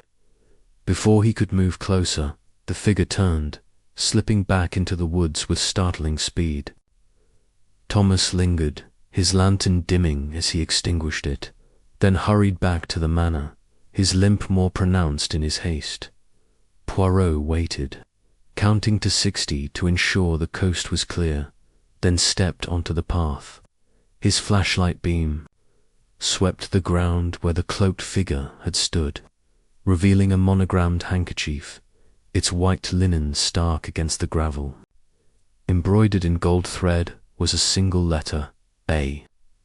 He lifted it with his tweezers, noting its frayed edges, suggesting age or heavy use. "A," he murmured. "Ashford, or another." He moved to the wood's edge, where the figure had vanished, but the undergrowth was dense, and the trail grew cold among the tangled roots. Returning to the bench, he found no further clues, only the faint scent of lavender lingering in the airrod for the rose garden. He pocketed the handkerchief, his thoughts churning. The meeting confirmed a conspiracy, but was Thomas a pawn or a player? And the cloaked figure, their mention of a debt tied to the sapphire, suggested a deeper motive, one rooted in the manor's past. Back in his room, Poirot sat at a small desk, his notebook open under the glow of a single lamp. He sketched a timeline: the theft at midnight, the scream, Mortimer's attack, Vivian's note, and now this meeting. The handkerchiefs pointed to Lord Ashford, but its age suggested an older connection, perhaps a relative, or a ghost from the family's history. The lavender scent nagged at him. None of the guests wore it, but he recalled a faint trace in the storage closet where he'd found the red wax seal. He resolved to confront Thomas at dawn. But first, he needed to verify the handkerchief's significance. Slipping into the corridor, he made his way to the library where the manor's records were kept. The room was dark, save for the embers in the fireplace, casting eerie shadows on the portrait of the Ashford matriarch. Poirot lit a candle, its flame steady as he scanned the shelves for family histories. A slim volume caught his eye, its cover embossed with the Ravennan sapphire crest. Inside, he found a genealogy of the Ashford line, detailing marriages, deaths, and scandals. One entry stood out: Lady Amelia Ashford, Reginald's grit-aunt, who had vanished in 1875 after a dispute over the sapphire. Her initials, AA, matched the handkerchief's monogram, and a note mentioned her fondness for lavender perfume. Poirot's moustache twitched. Curio, a ghost, or a legacy? He closed the book, his mind alight. The handkerchief could be a relic, planted to mislead, or a genuine clue to a living conspirator. Lady Amelia's disappearance hinted at a family secret tied to the sapphire, perhaps the debt the cloaked figure mentioned. But why leave the handkerchief? A mistake, or a challenge? As he returned to his room, the manor's silence felt oppressive, as if its walls whispered warnings. He locked his door, placing the handkerchief beside the glove, the key, and the wax samples in his evidence envelope. The cloaked figure's words, "the sapphire's curse is our leverage," echoed in his mind. Was the curse a motive, or a mask for greed? Poirot sat, his eyes fixed on the envelope. The meeting had revealed a plot, but its players remained shadowed. Thomas was involved, but his fear suggested coercion. Vivian's role was unclear. Her note had led him here, but was she hunter or hunted? And the figure's stiff gait, could it be Vance, masking an old injury, or Ashford himself, orchestrating a deception? He resolved to watch Thomas closely, to question him about the cloaked figure's identity. But first, he would inspect the woods at dawn, searching for tracks or further clues. The handkerchief's lavender scent linked it to the storage closet, suggesting the thief moved freely through the manor's hidden ways. As he prepared for bed, Poirot's gaze fell on the raven crest etched into his room's mirror, its sapphire. Eye glinting, le mystère surpaced, he whispered, his little grey cells humming with purpose. The midnight meeting had pulled back a veil, revealing a conspiracy rooted in debts and curses. The thief was bold, their trail marked by wax and linen, but Poirot was relentless. He would follow the whispers, through woods and shadows, until the sapphire ran, the truth lay bare. Chapter 8. The Curse Unveiled. The dawn broke over Ravenwood Manor with a reluctant light. The sky a bruised purple that mirrored the tension within its walls. Hercule Poirot, ever punctual, rose early, his mind a crucible of clues. The red wax, seals, the black silk thread, the midnight scrap, the glove-marked C, the monogrammed handkerchief with a cut, and the cryptic words overheard in the rose garden, the sapphire's curse is our leverage. The midnight meeting between Thomas and the cloaked figure had confirmed a conspiracy, and the handkerchief's lavender scent hinted at a connection to Lady Amelia Ashford, vanished decades ago. Poirot's little grey cells burned with purpose, as he prepared to unravel the next thread. Dressed in a navy suit with a crisp white shirt, Poirot slipped the handkerchief and his evidence envelope into his pocket and set out for the village archives, a mile from the manor. The morning air was sharp, carrying the scent of damp earth as he walked along a winding path, his cane tapping rhythmically. The archives, housed in a stone building beside the village church, held the key to the sapphire's history and, perhaps, the identity of the cloaked figure. The archivist, a wiry woman with grey hair pinned in a tight bun, greeted him with a nod. Monsieur Poirot, Lord Ashford sent word you might come. What do you seek? Poirot's smile was disarming. Madame, I seek the truth about the Ashford sapphire. Its history, its legends tout.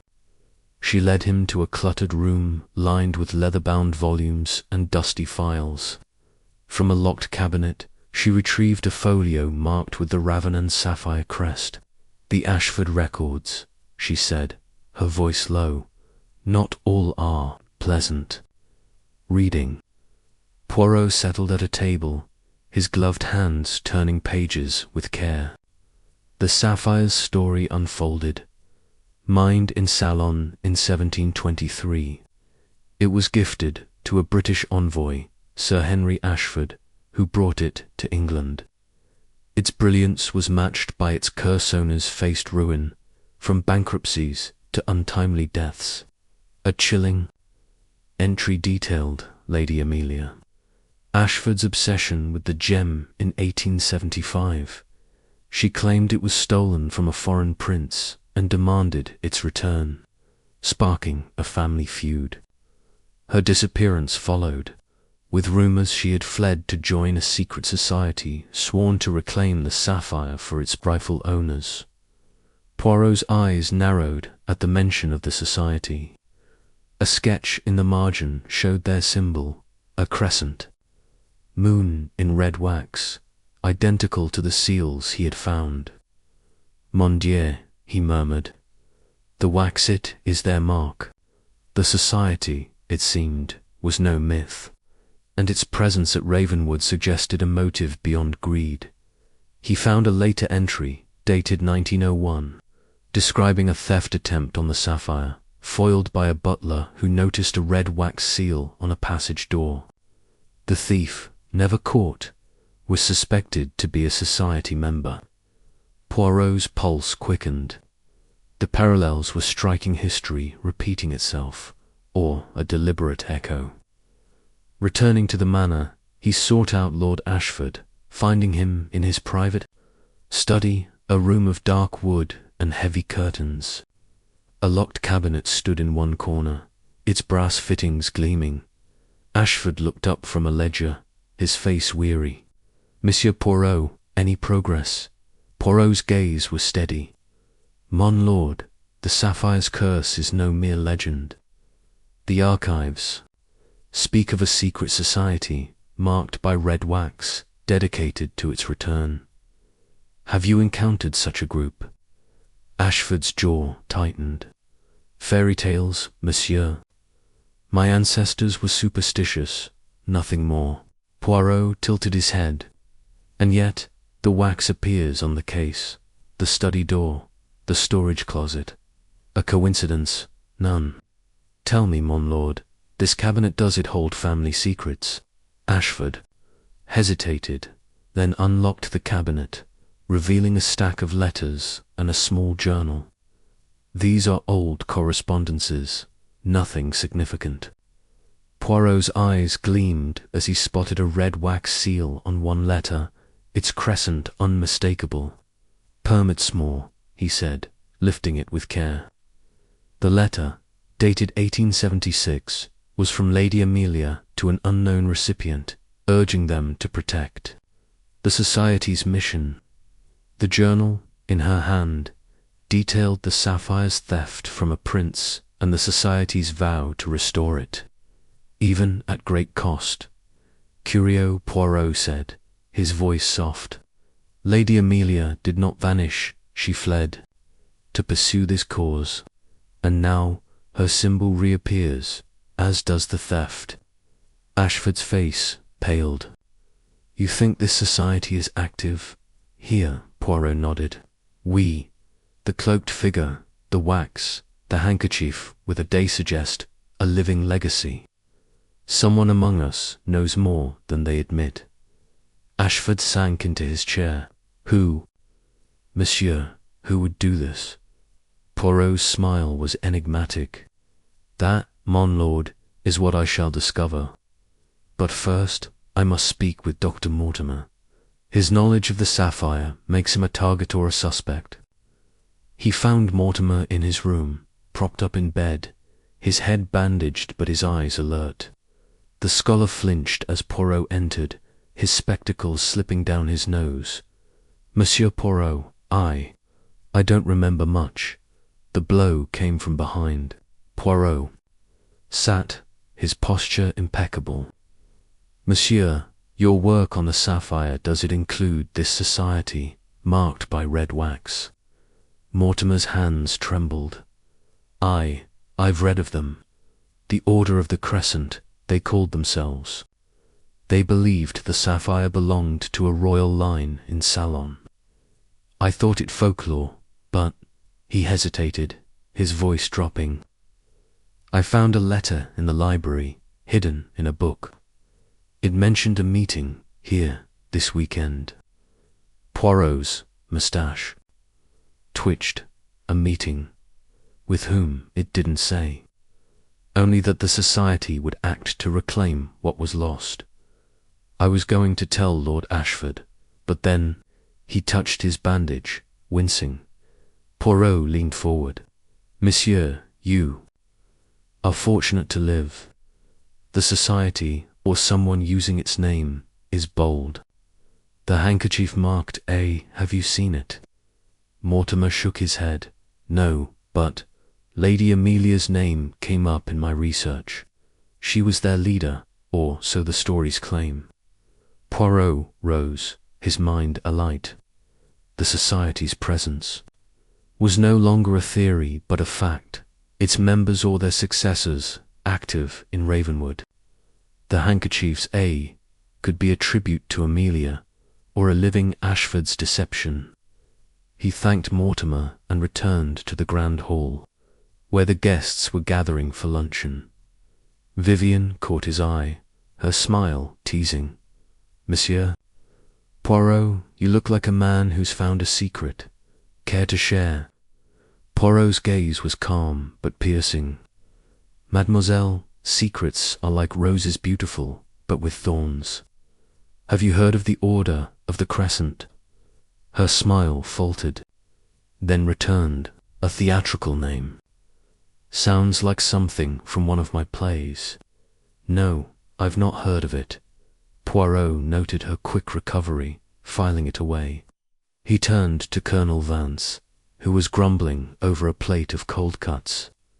"Monsieur, in your time with Lord Ashford, did he speak of a family society, perhaps tied to the sapphire?" Vance snorted. "Reginald's not the type for secret clubs. He's all duty and honor. Though he did mention his great-aunt once Amelia, I think. Bit of a rebel, ran off or some such." Poirot nodded, his thoughts racing. The society's shadow loomed large, its members possibly among the guests. Mortimer's letter suggested a planned act timed with the gala.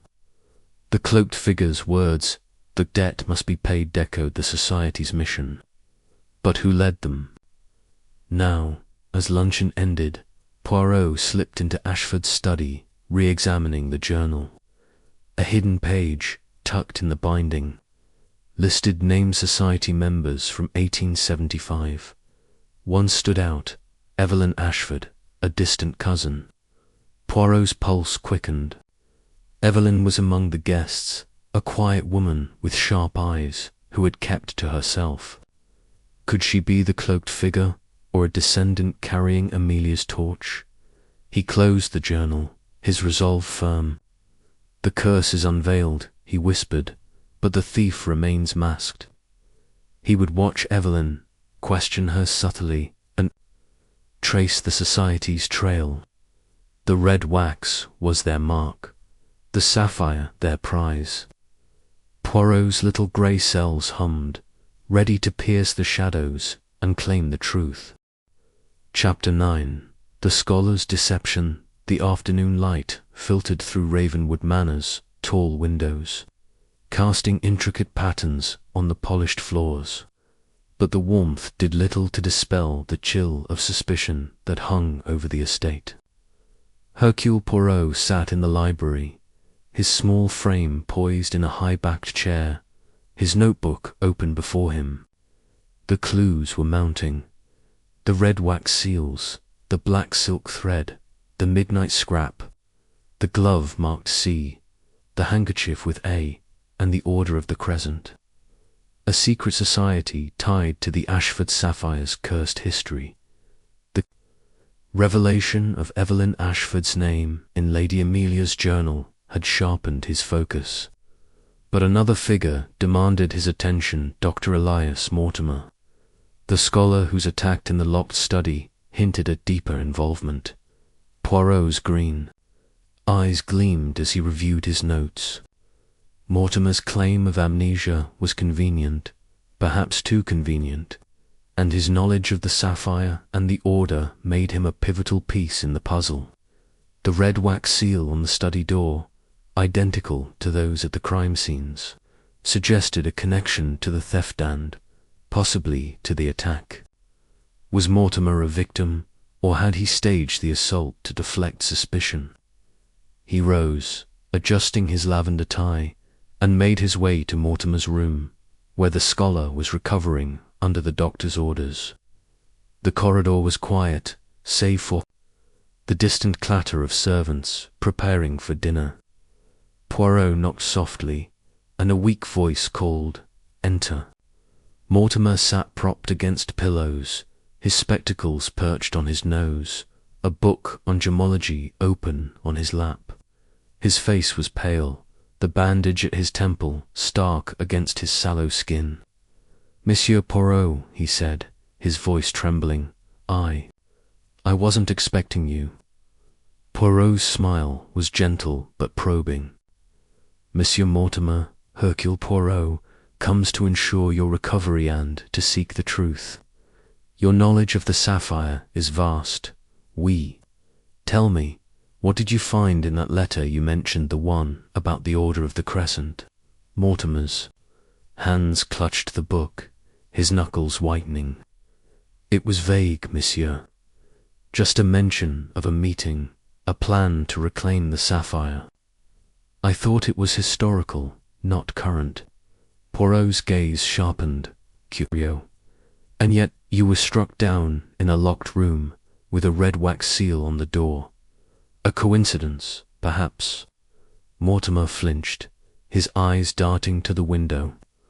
I don't know who attacked me. I was reading, then. Darkness. The letter was on my desk, I swear I didn't hide it. Poirot leaned forward, his voice soft but relentless. Monsieur, the little grey cells, they whisper a question. Was the attack real or a performance? The paperweight that struck you, it bore no fingerprints, and the passage behind the bookshelf suggests access. Speak plainly, are you a member of the Order? Mortimer's face crumpled, his shoulders sagging.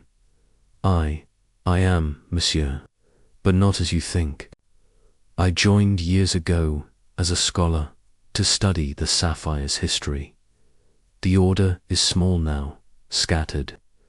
I came to Ravenwood to warn Lord Ashford not to steal. Poirot's moustache twitched. Warn him of what?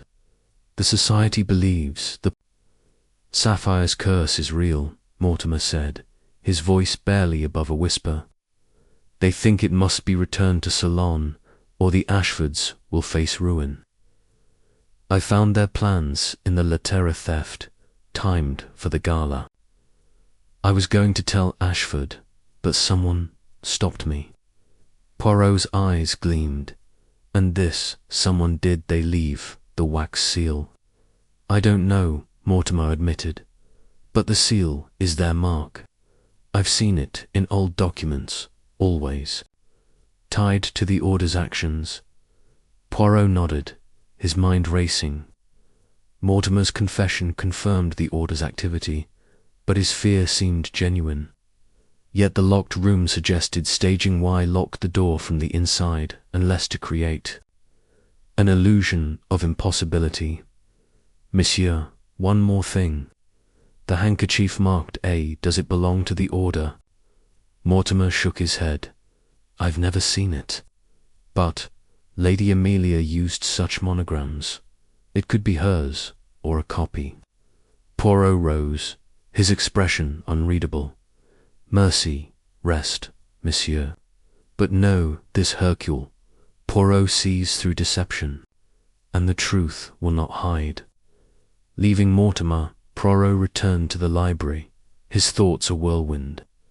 The scholar's admission was a breakthrough, but his story raised questions. If he was truthful, the Order had acted against him, suggesting he was a threat to their plan. But if he lied, the attack was a ruse to gain sympathy or divert attention from the theft. He sought out Lord Ashford, finding him in the conservatory, surrounded by exotic orchids, their petals vibrant against the grey day. Mon lord, Poirot said, Dr. Mortimer confesses to membership in the Order of the Crescent, yet claims he meant to warn you. What do you know of his work here? Ashford's face darkened. He's been cataloguing my collection for months. I trusted him, his expertise is unmatched. But a secret society, it's madness. Poirot's gaze was steady. Madness, mon lord, or motive? I must search his room for the letter he mentioned. Ashford nodded, handing him a key. Do what? You must, monsieur. In Mortimer's room, Poirot worked methodically, his gloved hands sifting through papers and books. Under a stack of journals, he found a folded map of Ravenwood, its passages marked in red ink with a cryptic symbol, crescent moon with a star inside. A note in the margin read, Chandelier, Central Hall, third crystal from left. Poirot's pulse quickened. Could the sapphire be hidden in plain sight? He hurried to the grand hall, where the massive chandelier hung, its prisms sparkling like frozen rain. Using a step-ladder provided by Grayson, he examined the third crystal from the left, his flashlight revealing a hollow compartment, but it was empty. "Mon Dieu," he murmured. "The thief has been here, or the map is a lie." Returning to the library, Poirot considered Mortimer's role. The map suggested he knew more than he admitted, but the empty compartment implied someone had acted first. Was Mortimer the thief, or had he been outmaneuvered? The red wax seals pointed to the order, and Evelyn Ashford's name in the journal made her a prime suspect. He approached Evelyn, who stood by a window, her dark dress blending with the shadows. Her eyes, sharp and grey, met his with a cool intensity. "Monsieur Poirot, you've been busy," she said, her voice low. "Found your thief yet?" Poirot's smile was polite but probing. "Mademoiselle, the thief leaves traces: wax, threads, handkerchiefs. Tell me, what is your connection to Lady Amelia Ashford?" Evelyn's face remained impassive. "My good tante, a family legend, nothing more. She ran off, or so they say. And the Order of the Crescent." Poirot pressed, watching her closely. Her lips twitched. "A story for scholars, not cousins. I deal in facts, monsieur, not fairy tales." Poirot nodded, noting her deflection. "Mercy, but facts, mademoiselle, often hide in stories." As Evelyn walked away, Poirot's mind churned. Mortimer's deception, whether partial or complete, had revealed the Order's plan. But the empty chandelier suggested a double game. The map was a clue, but to what? He resolved to set a trap, using the chandelier as bait. If the thief believed the sapphire was still there, they might return. He confided his plan to Ashford, requesting the hall be left unguarded that night. "Mon lord, the thief is bold, but not invisible. Hercule Poirot will catch them in the act." Ashford agreed, his face grim. "I trust you, monsieur. End this." As night fell, Poirot positioned himself in the hall's shadows, his eyes fixed on the chandelier. The manor slept, but the air crackled with anticipation. The scholar's deception had opened a door, but the thief remained a shadow. With his little grey cells alight, Poirot waited, ready to spring the trap and seize the truth. Chapter 10. The trap is sprung. The grand hall of Ravenwood Manor was a cathedral of shadows at midnight, its vast chandelier glimmering faintly under the moonlight streaming through tall windows. Hercule Poirot stood concealed behind a velvet curtain, his small frame motionless, his green eyes fixed on the chandelier's third crystal from the left, the supposed hiding place of the Ashford sapphire, as indicated by the map found in Dr. Mortimer's room. The hall was unguarded, per Poirot's request to Lord Ashford, a deliberate lure to draw the thief from the shadows. The clues: the red wax seals, the black silk thread, the midnight scrap, the glove-marked C, the handkerchief with a and the Order of the Crescent's involvement, had woven a complex web, and Poirot's trap was set to ensnare its maker. His pocket watch ticked softly, marking the minutes past midnight.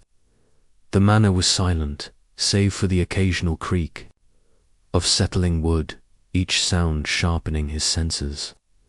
The map's cryptic symbol, the crescent moon with a star, suggested the Order's hand. But the empty compartment in the chandelier hinted at a thief one step ahead, or a deception within. The deception: Mortimer's confession of being part of the Order, coupled with Evelyn Ashford's guarded responses, kept them both in Poirot's sights. But the cloaked figure from the rose garden remained a phantom, their stiff gait and muffled voice a tantalizing mystery. A faint rustle broke the silence, like fabric brushing stone. Poirot's breath caught as a shadow moved across the hall, pausing at the chandelier's base. The figure was cloaked, their movements cautious but purposeful, their silhouette indistinct in the dim light. They produced a small thin metal rod reached up, probing the chandelier's frame. Poirot's eyes narrowed. The figure was searching, unaware the compartment was empty. He stepped forward, his voice cutting through the stillness. "Arates, si vous plot, who seeks the sapphire in the dark?" The figure froze, then bolted toward the west wing, their cloak billowing. Poirot gave chase, his cane tapping rapidly as he navigated the hall's mosaic floor. The figure was fast, but their stiff gait slowed them, and Poirot, surprisingly agile, closed the gap. As they reached a side corridor, he called, "Halt! Hercule Poirot sees you." The figures stumbled, their hoods slipping to reveal a glimpse of grey hair before they vanished into a service door. Poirot followed, finding himself in a narrow stairwell leading to the passages he had explored earlier. The air was damp, the scent of wax faint but present. He paused, listening for footsteps, but the silence was absolute. The figure had escaped, but not without leaving a single shard of glass, glinting on the stairs, its edge sharp and clear. Poirot retrieved it with his tweezers, his mind racing. The glass was thin, like that of a display case, but not the sapphire Zit's lock had been unforced. He tucked it into his evidence envelope, alongside the glove, handkerchief, and wax samples. The shard suggested a staged break-in, perhaps to mislead, but where?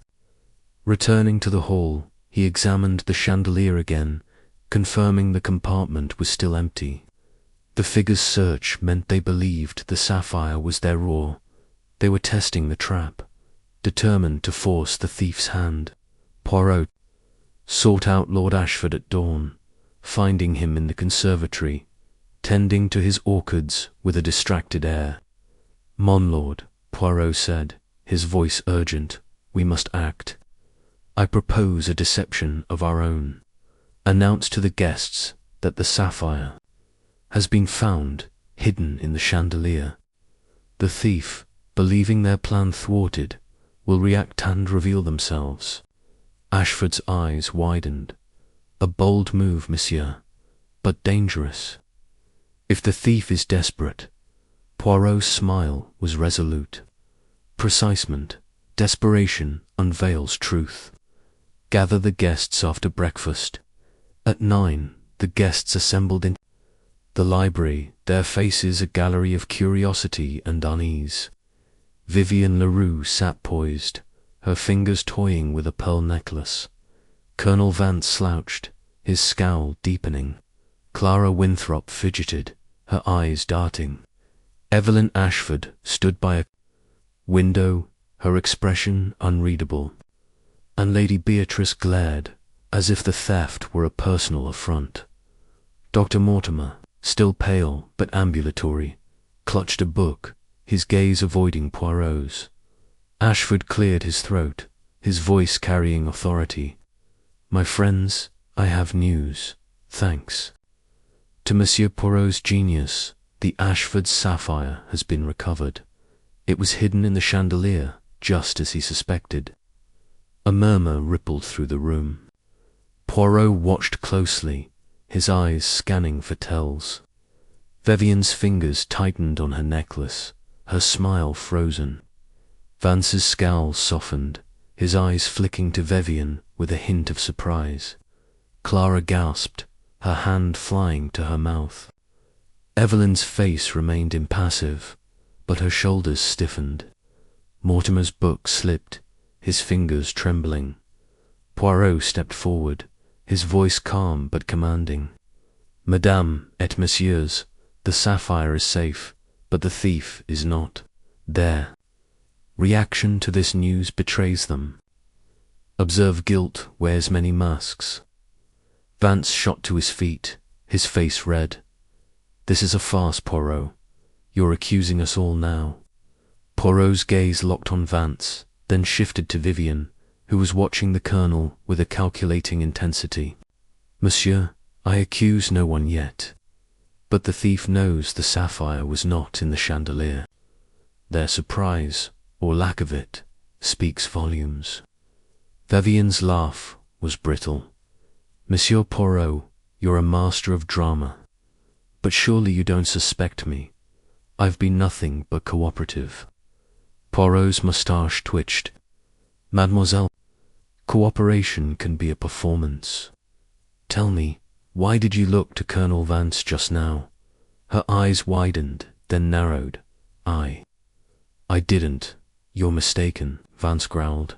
Leave her out of this, Poirot. We've got history, that's all, old friends, nothing more. Poirot's smile was enigmatic. History, monsieur, interessant. Perhaps you share more than friendship. A secret, perhaps. Clara's voice broke the tension, high and nervous. Please, Monsieur Poirot, stop this. It's terrifying. Poirot turned to her, his tone softening. Mademoiselle, fear is natural, but truth is fearless. Speak. What do you know of the Colonel and Mademoiselle Leroux?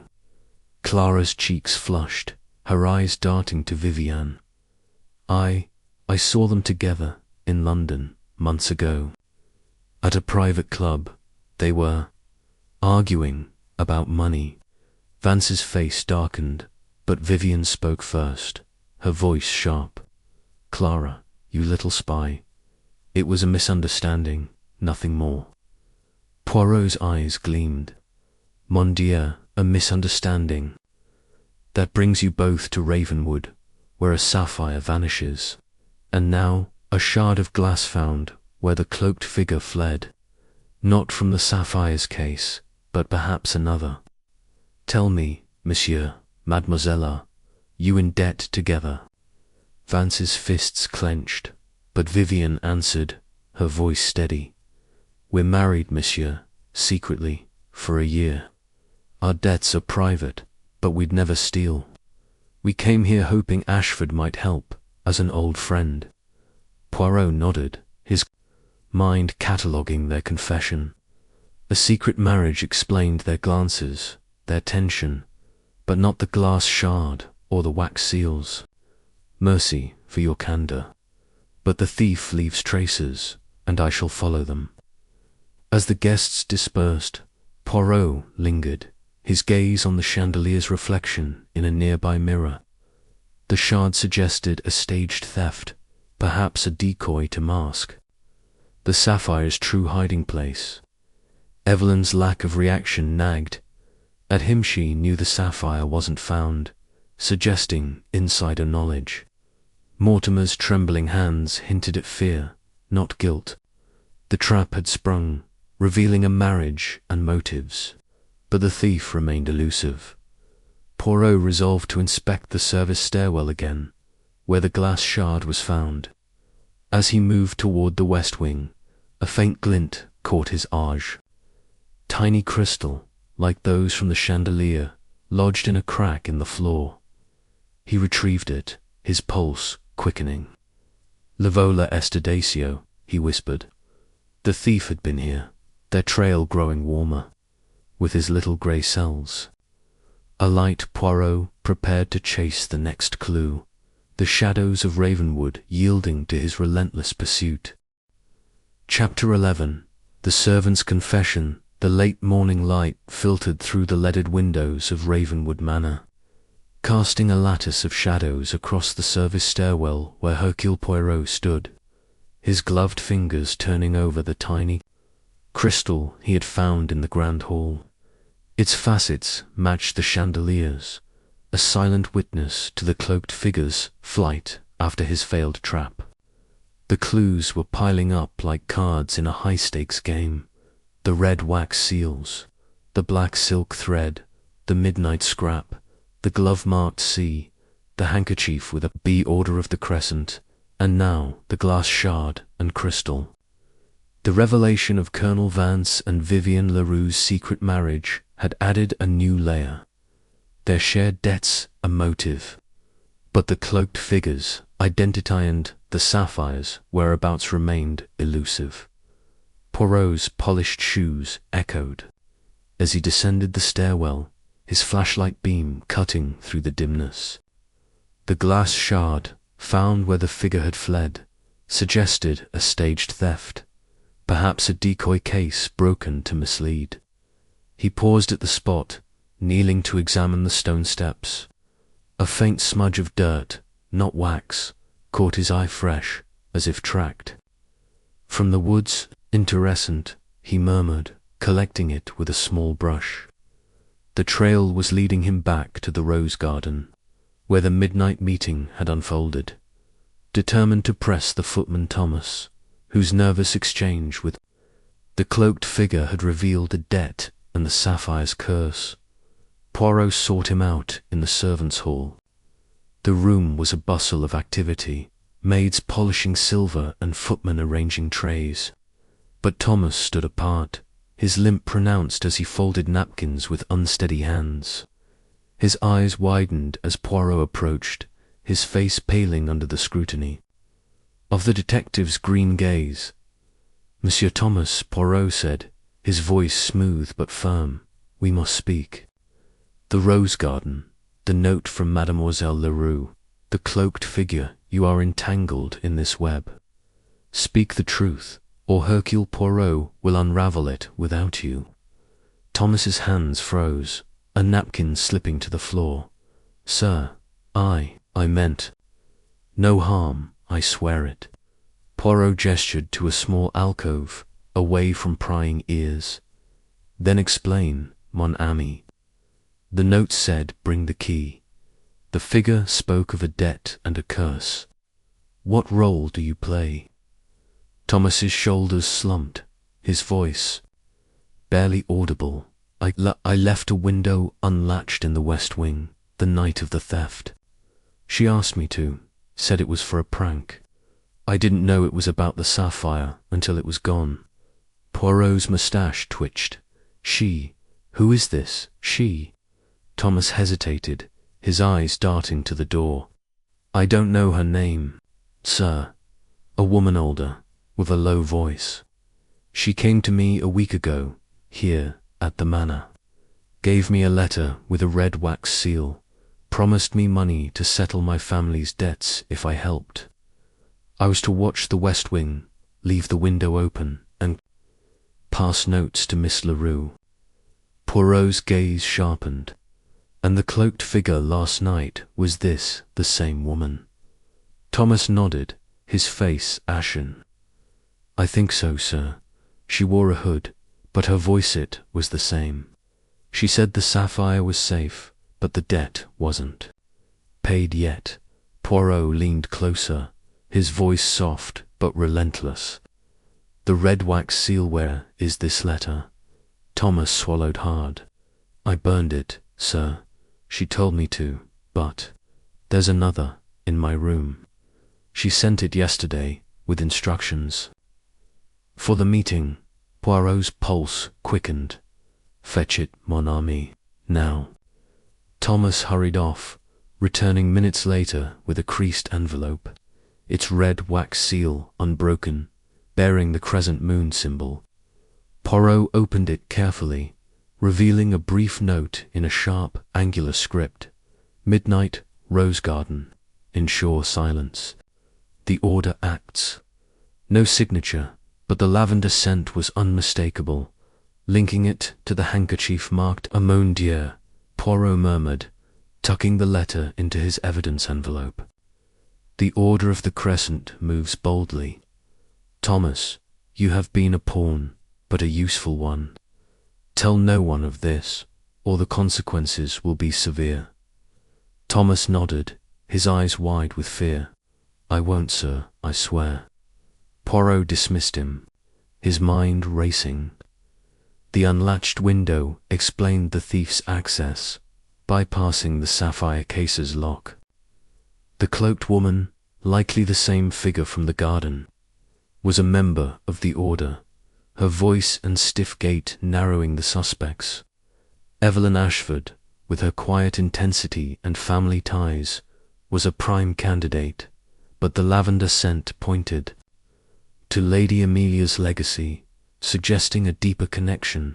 He sought out Grayson, the butler, in the pantry, where the air was thick with the scent of beeswax and silver polish. Grayson, Poirot said.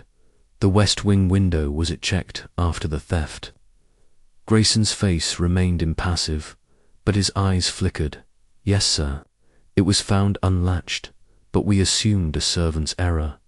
I secured it myself. Poirot nodded, noting the butler's calm and the red wax. Have you seen such seals among the staff? Grayson hesitated, then shook his head. Not recently, sir, but years ago, when I was a boy here, my father mentioned a seal like that, used by an old housekeeper. She was loyal to Lady Amelia. Poirot's eyes gleamed. Mercy, your memory is most helpful. Returning to the library, Poirot found Vivian, Leroux and Colonel Vance in a heated whisper, their faces tense. He approached, his presence silencing them. Madame, et messieurs, a moment. The window in the west wing was unlatched, allowing the thief's entry. Did either of you notice anything unusual that night? Vivian's smile was tight. I told you, monsieur. I saw a shadow. Nothing more, Vance grunted. I was at the bar. Poirot didn't see a blasted thing. Poirot's gaze lingered on their clasped hands, a subtle gesture of unity interestant. Your marriage binds you, but secrets divide. If you know more, speak now. Vivian's eyes flashed. We've told you everything. Our debts are real, but we're no thieves. Poirot nodded, dismissing them. Their loyalty was clear, but their alibis were shaky. He turned his attention to Evelyn Ashford, who sat alone, reading a newspaper with studied indifference. Mademoiselle Evelyn, he said, his voice polite but probing, your great-aunt, Lady Amelia, was devoted to the sapphire's return. Do you share her passion? Evelyn's grey eyes met his, unflinching. Family history is a burden, monsieur. I care for the present, not hold grudges. And the Order of the Crescent. Poirot pressed, watching for a reaction. Her lips twitched. A scholar's obsession, not mine. Ask Mortimer, he's the one buried in books. Poirot smiled faintly. Mercy, but the past, mademoiselle, has a way of intruding. As Evelyn returned to her paper, Poirot's mind churned. Thomas's confession had confirmed the order's role, and the letter's lavender scent tied it to the handkerchief, suggesting a woman connected to Amelia's legacy. Evelyn's calm was a mask, but was it hiding guilt or indifference? The unlatched window and the glass shard pointed to a calculated plan, but the sapphire's hiding place remained a mystery.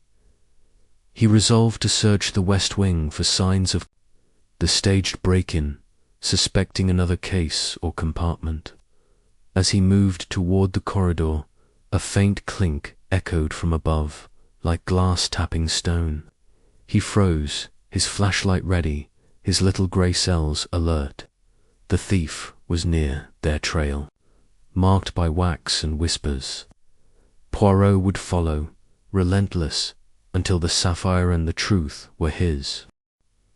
Chapter 12. The cousins' motive there, air in Ravenwood Manor carried a restless edge, as if the ancient stones themselves sensed the tightening noose of Hercule Poirot's investigation. The late afternoon lights slanted through the west wings, arched windows, illuminating dust motes that danced like secrets in the stillness. Poirot stood in a narrow corridor, his gloved fingers tracing the frame of a small, locked cabinet he had discovered near the unlatched window Thomas had confessed to leaving open. The clink of glass he had heard earlier echoed in his memory, a sound too precise to be accidental. His evidence envelope bulged with clues: the red wax seals, the black silk thread, the midnight scrap, the glove-marked C, the handkerchief with A, the glass shard, the chandelier crystal, and the order of the crescent's letter. The servant's confession had pointed to a woman in the order, and Evelyn Ashford, with her sharp eyes and family ties, loomed large in Poirot's suspicions. He examined the cabinet, its lock similar to the wardrobe key Vivian had given him, but more intricate. The key didn't fit, but a faint scratch on the lock suggested recent tampering. Nearby, on the floor, he found another glass shard, its edge matching the one from the service stairwell. Mon Dieu, Poirot murmured, collecting it with his tweezers. A second case, perhaps, broken to deceive. The shards suggested a staged theft, a distraction from the sapphire's true hiding place. But where? Determined to confront Evelyn, Poirot sought her out in the drawing-room, where she sat sketching a landscape, her pencil moving with deliberate strokes. The other guests were scattered Vivian and Colonel Vance in the garden, Clara with Lady Beatrice in the library, Dr. Mortimer resting under guard. Evelyn looked up as Poirot entered, her grey eyes cool but alert. "Monsieur Poirot, you're relentless," she said, her voice low and even. Another clue to chase. Poirot's smile was polite but piercing. "Mademoiselle Evelyn, the chase nears its end. The red wax seals, the order of the crescent, the lavender-scented handkerchief, they point to a legacy. Yours, perhaps. Evelyn's." Pencil paused, her expression unyielding. "You're reaching, monsieur. I'm a cousin, not a conspirator. My great-aunt Amelia's stories are just that, stories." Poirot leaned closer, his voice soft but relentless. "Nan, mademoiselle, the order is active, its mark on every crime. The letter Thomas received, sealed in red wax, speaks of their mission, and you, with your family name, your knowledge of Ravenwood, why are you here?" Evelyn's lips tightened, but she set her sketch aside, meeting his gaze. "Very well, monsieur. I'll give you the truth, or part of it. I lead the Order of the Crescent, but not for theft. We seek to return the sapphire to its rightful owners in Ceylon, to end the curse that's plagued the Ashfords for centuries." Poirot's moustache twitched. "A noble cause, mademoiselle, yet the sapphire is stolen, Dr. Mortimer attacked. If not you, who acts in your name?" Evelyn's eyes flashed. "I don't know. Someone within the order, perhaps, acting without my consent. I came to Ravenwood to negotiate with Reginald, to convince him to return the gem willingly. But someone betrayed us." Poirot studied her, noting the sincerity in her voice, but also the controlled tension in her posture, and the handkerchief, the lavender scent, tied to Lady Amelia. Evelyn hesitated, then reached into her pocket, producing a small vial of lavender oil. "A family habit, monsieur. Amelia used it, as do I. But the handkerchief isn't mine-eyed. No, it's weave." Poirot's mind raced. Her confession confirmed her role, but her denial of the theft rang true partially. The glass shards suggested a physical act, not a diplomatic one. "Mademoiselle, your cause is clear, but your actions are not. The glass shards, found near the west window, they belong to your plan." Evelyn's brow furrowed. "Glass. I know nothing of that. My plan was words, not theft." Poirot nodded, filing her response away. "Merci, but one more question: your debts. Are they heavy?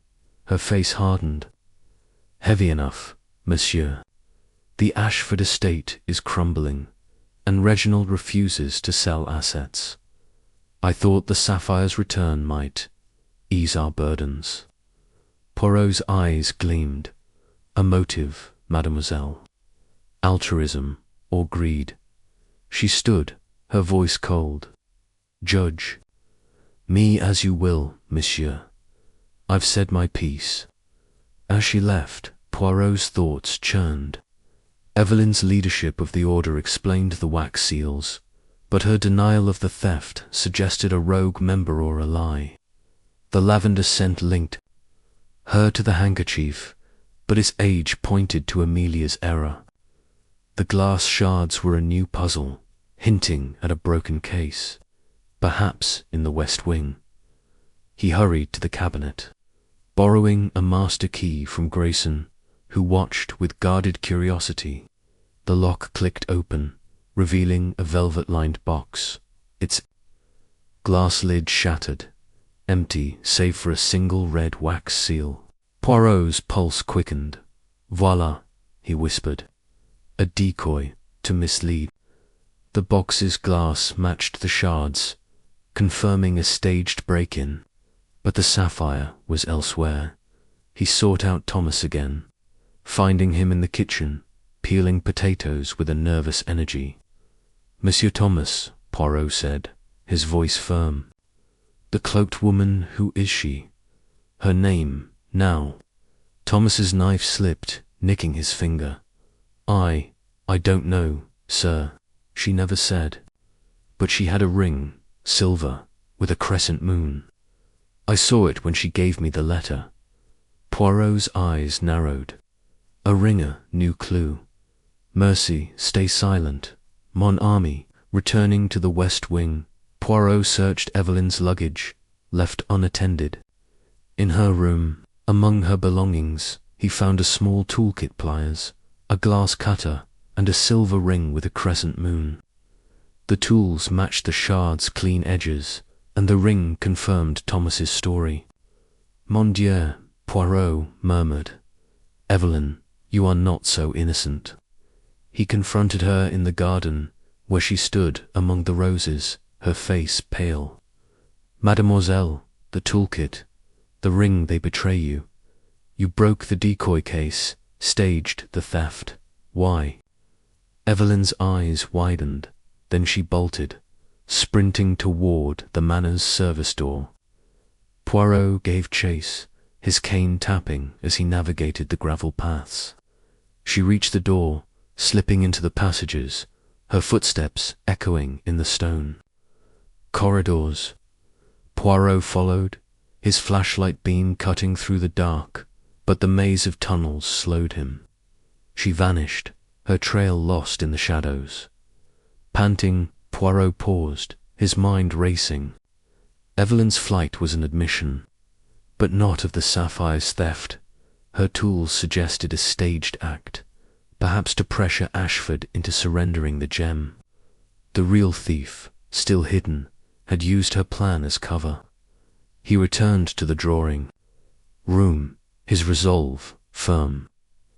The cousin's motive is clear, he whispered, but the sapphire remains in shadows. Poirot gathered his evidence, the glass shards and ring joining the wax and threads. The order's mission was unraveling, but the thief's identity danced just out of reach. He would search the passages again, following Evelyn's trail, and question Mortimer further. His knowledge of the order might hold the final key. With his little grey cells ablaze, Poirot prepared to corner the truth, the manor's secrets yielding to his relentless pursuit. Chapter 13. The final pursuit. The twilight cast an ethereal glow over Ravenwood Manor, its stone facade looming like a sentinel as Hercule Poirot stood at the entrance to the secret passages, his flashlight casting a narrow beam into the darkness, the weight of his evidence envelope brimming with the red wax seals, the black silk thread, the midnight scrap, the glove-marked C, the handkerchief with the glass shards, the chandelier crystal, the order of the crescents, letter, and now the crescent moon ring and glass-cutting tools pressed against his chest, a tangible reminder of the puzzle's complexity. Evelyn Ashford's flight into the passages had confirmed her involvement. But Poirot suspected she was a pawn in a larger game, her stage theft a diversion from the true sapphire thief. His little grey cells hummed with anticipation. The final pursuit was at hand. The passage was colder now, the air heavy with the scent of stone and wax. Poirot moved with precision, his cane tapping softly as he followed the route Evelyn had taken. The scuff marks on the floor, fresh and chaotic, suggested her haste. But the passages branched like veins, leading to the attic, the west wing, and deeper into the manor's underbelly. He paused at a fork, noting a faint smear of red wax on the left wall, its crescent shape a beacon. Encore, he murmured, following it. The trail led to the attic, where he had first found the glove. The trapdoor was ajar, dust disturbed around its edges. Poirot climbed through, emerging into the cluttered space, its crates and draped furniture ghostly in the dim light. A rustle came from the far corner, and he swung his flashlight, catching a glimpse of Evelyn's dark dress as she crouched behind a trunk, her eyes wide with fear. "Mademoiselle Evelyn," Poirot called, his voice calm but commanding. "The game is over. Come out and face Hercule Poirot." Evelyn stood, her hands trembling, clutching a small velvet pouch. "Monsieur Poirot, you don't understand," she said, her voice breaking. "I didn't steal the sapphire eye, only meant to force Reginald's hand, to make him return it to Salon." Poirot's gaze fixed on the pouch. "And what is that, mademoiselle?" She hesitated, then opened it, revealing the Ashford sapphire, its facets blazing even in the attic's gloom. "I found it here, hidden in a crate. I was going to destroy it, to end the curse, but I couldn't. It's too beautiful." Poirot stepped closer, his eyes never leaving hers. Mon Dieu, a bold confession. But why stage the theft? The glass shards, the decoy case, why? Evelyn's shoulders slumped. The order demanded action. "I used the old case in the West Wing, broke it to make it look like a theft, hoping Reginald would panic and agree to return the sapphire. But someone else took it first, hid it here. I only found it this morning." Poirot's moustache twitched. "Someone else, mademoiselle? You expect me to believe another thief outwitted you?" Her eyes flashed. "It's the truth. The order has members. I don't control. Someone betrayed me. The wax seals, the handkerchief there, not all mine." Poirot's mind raced. Her story aligned with the glass shards and the empty decoy case, but the sapphire's presence in the attic suggested a second player, one who knew the passages and the order's plans. He took the pouch, feeling the gem's weight, and secured it in his coat. "Mademoiselle, you will come with me. The sapphire is safe, but the truth is not yet complete." As they descended to the grand hall, Poirot signalled Grayson to summon Lord Ashford and the guests. The butler's face was grim, but he obeyed, gathering everyone in the library, where the fire cast flickering shadows on the walls. Vivian Leroux sat with Colonel Vance, their hands clasped tightly. Clara Winthrop hovered near Lady Beatrice, who glared at Evelyn. Dr. Mortimer stood by a bookshelf, his bandage stark against his pale face. Ashford entered, his eyes widening as held up the velvet pouch. "The sapphire, mon Lord," Poirot said, his voice ringing with authority. "Found by Mademoiselle Evelyn, who claims she did not steal it." A murmur rippled through the room. Vance snorted. "Likely story." while Vivian's eyes narrowed, her smile gone. Evelyn stood defiant, her grey eyes meeting Ashford's. Poirot raised a hand, silencing them. "Madame, et messieurs, listen. Mademoiselle Evelyn admits to leading the Order of the Crescent, staging a theft to pressure Lord Ashford. But the true thief acted first, hiding the sapphire in the attic. The red wax, the handkerchief, the glass shards, these are the Order's marks, but not all hers." Evelyn spoke, her voice steady. "I wanted to end the curse, Reginald. The sapphire's history is blood and ruin. I staged the break-in, but someone else used my plan."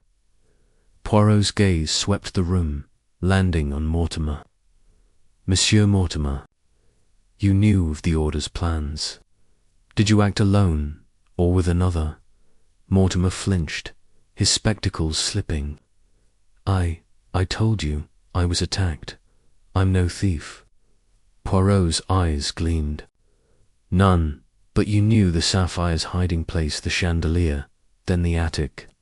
Your map led me to an empty compartment, but the crystal I found suggests you were there." Mortimer's face crumpled. I suspected the attic, but I didn't take it, I swear." Poirot turned to Vivian and Vance. "And you, the married couple with debts, did you seize the opportunity Evelyn created?" Vivian's laugh was sharp. "We're desperate, monsieur, but not thieves. We hoped for Ashford's charity, not his sapphire." Poirot nodded, his mind piecing the final threads. The cloaked figures, stiff gait, the lavender scent. The handkerchiefs, age they pointed to a figure from the past, or someone mimicking it. He addressed Evelyn. "Mademoiselle, you mentioned a betrayal. Who in the Order could act without you?" Evelyn hesitated, then whispered, "Thomas. He's young, but ambitious. I didn't trust him fully." Poirot's pulse quickened. Thomas, the footman, had admitted to aiding the cloaked woman, but claimed ignorance of her identity. Could he have played a double game, stealing the sapphire under Evelyn's nose? Poirot turned to Grayson. "Fetch Thomas, now." As they waited, Poirot's eyes scanned the guests, noting their tension. When Thomas entered, his limp pronounced, his face pale, Poirot stepped forward.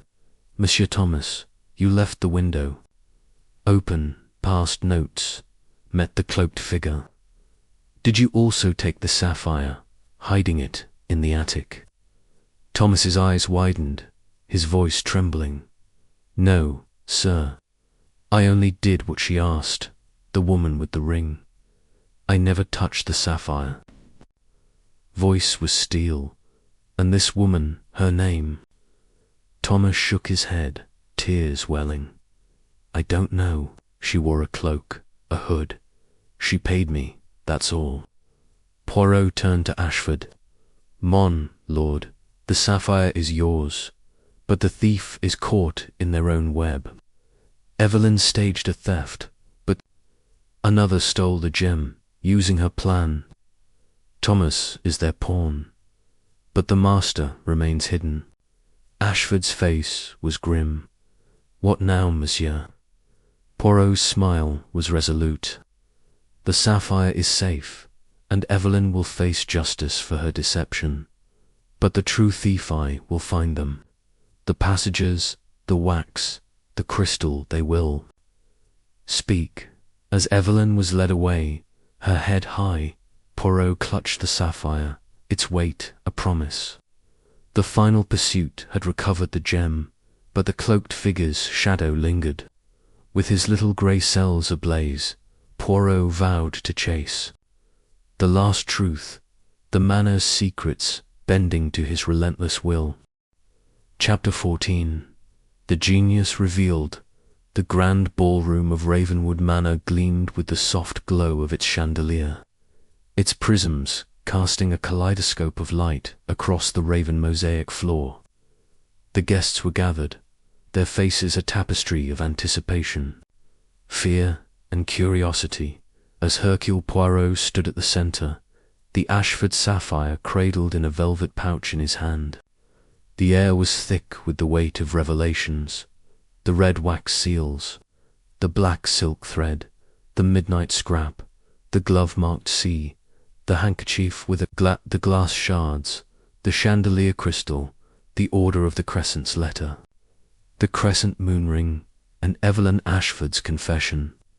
Her staged theft had been a diversion, but the true thief, a cloaked figure who had outwitted her, remained a shadow. Poirot's little grey cells had worked tirelessly, and now, in this final act, he would unveil the truth. Lord Reginald Ashford stood by the fireplace, his silver hair catching the light, his expression a mix of relief and dread. Vivian Leroux and Colonel Harold Vance sat close, their hands clasped, their secret marriage now an open wound. Clara Winthrop fidgeted, her eyes darting to the sapphire, while Lady Beatrice's glare could have cut glass. Dr. Elias Mortimer, his bandage stark, against his pale face, clutched a book, his gaze fixed on Poirot. Evelyn Ashford, under Grayson's watchful eye, stood defiant, her grey eyes unyielding. Thomas, the footman, hovered at the edge, his limp pronounced, his face ashen. Poirot raised a hand, silencing the murmurs. "Madame, et messieurs," he began, his voice clear and resonant. "The Ashford sapphire is returned, a jewel of beauty and burden. But the thief who took it, who wove a web of deception, stands among us. Hercule Poirot will now reveal their name." A gasp rippled through the room, and Poirot's green eyes gleamed, his moustache twitching with satisfaction. "Let us begin with the clues. The red wax seals, marked with a crescent moon, belong to the Order of the Crescent, a society sworn to return the sapphire to Ceylon. Mademoiselle Evelyn admitted her leadership, staging a theft to pressure Lord Ashford. But the sapphire was taken before her plan, hidden in the attic. How he paced, his cane tapping rhythmically. The black silk thread, the midnight scrap, the glove-marked C, these suggested a thief with access and cunning. The handkerchief, scented with lavender, pointed to Lady Amelia Ashford, Evelyn's grattant. The glass shards and chandelier crystal hinted at a staged break in, a decoy to mask the true theft. The crescent moon ring, found in Evelyn's luggage, confirmed her role but not her guilt. Evelyn's voice cut through, sharp but steady. "I told you, monsieur, I didn't steal it. Someone used my plan." Poirot nodded, his smile enigmatic. "Precisement, and that someone is here. Let us reconstruct the night of the theft." The west wing window, left unlatched by Thomas, allowed entry. The sapphire's case was opened and not forced, but with a key. The lock, a marvel of 80 design, required precision. Who had such a key? Ashford's face tightened. "I told you, monsieur, only I have the key, kept in my safe." Poirot's eyes gleamed. "Oui, mon lord," but the manor's passages, known to few, offered another way. The thief entered, took the sapphire, and hid it in the attic, leaving red wax as a taunter, a mistake. The attack on Dr. Mortimer, staged in a locked room, was a distraction. His membership in the order a convenient scapegoat. Mortimer flinched, his voice weak. "I was attacked, monsieur. I didn't fake it." Poirot raised a hand. "Patience, monsieur." The paperweight bore no fingerprints, and the passage behind the bookshelf allowed entry and exit. "Your fear is real, but your role is not innocent. You knew the sapphire's hiding place, the chandelier, then the etiquette. You did not act." He turned to Vivian and Vance. The married couple, bound by debt, sought Ashford's aid, but swore they did not steal. Their glances betrayed worry, not guilt. Clara, mademoiselle, your innocence is clear, your fear genuine. Lady Beatrice, your disdain hides no crime. His gaze settled on Thomas, who shrank under it. Monsieur Thomas, you were the pawn, paid. To unlatch the window, to pass notes. You met the cloaked figure, a woman with a crescent ring. You claimed ignorance, but your fear tells another story. Thomas stammered, I told you everything, sir. I don't know her name. Poirot's voice softened, but his eyes were steel. Nan, mon ami, you know more than you say. The lavender scent, the stiff gait, the handkerchief, these point to one person, hiding in plain sight. He turned to Grayson, the butler, who stood by the door, his face impassive. Grayson, you have served Ravenwood faithfully, yet you know its secrets, the passages, the master key, the order's history. Your father spoke of a housekeeper loyal to Lady Amelia, who used red wax seals. You, too, know this mark. Grayson's eyes flickered, but he remained still. I am loyal, sir. I know nothing of the theft. Poirot's smile was triumphant. Mon Dieu, Grayson, you are the cloaked figure.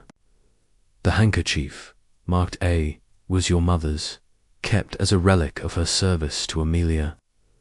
The lavender scent, your mother's habit, lingers on you. The stiff gait, your injury, hidden but evident in your careful steps. The master key, long thought lost, was in your possession, used to open the sapphire's case. The room erupted in gasps, but Grayson's face hardened. You have no proof, monsieur. Poirot held up the evidence envelope. The glass shards, from a decoy case you broke to aid Evelyn's ruse, unaware she was a pawn in your plan. The chandelier crystal, dropped in your haste. The letter to Thomas, sealed with your wax. You used Evelyn's order to mask your theft, planning to sell the sapphire to settle your own debts. Your loyalty hid. Grayson's composure cracked, his hands trembling. I had no choice.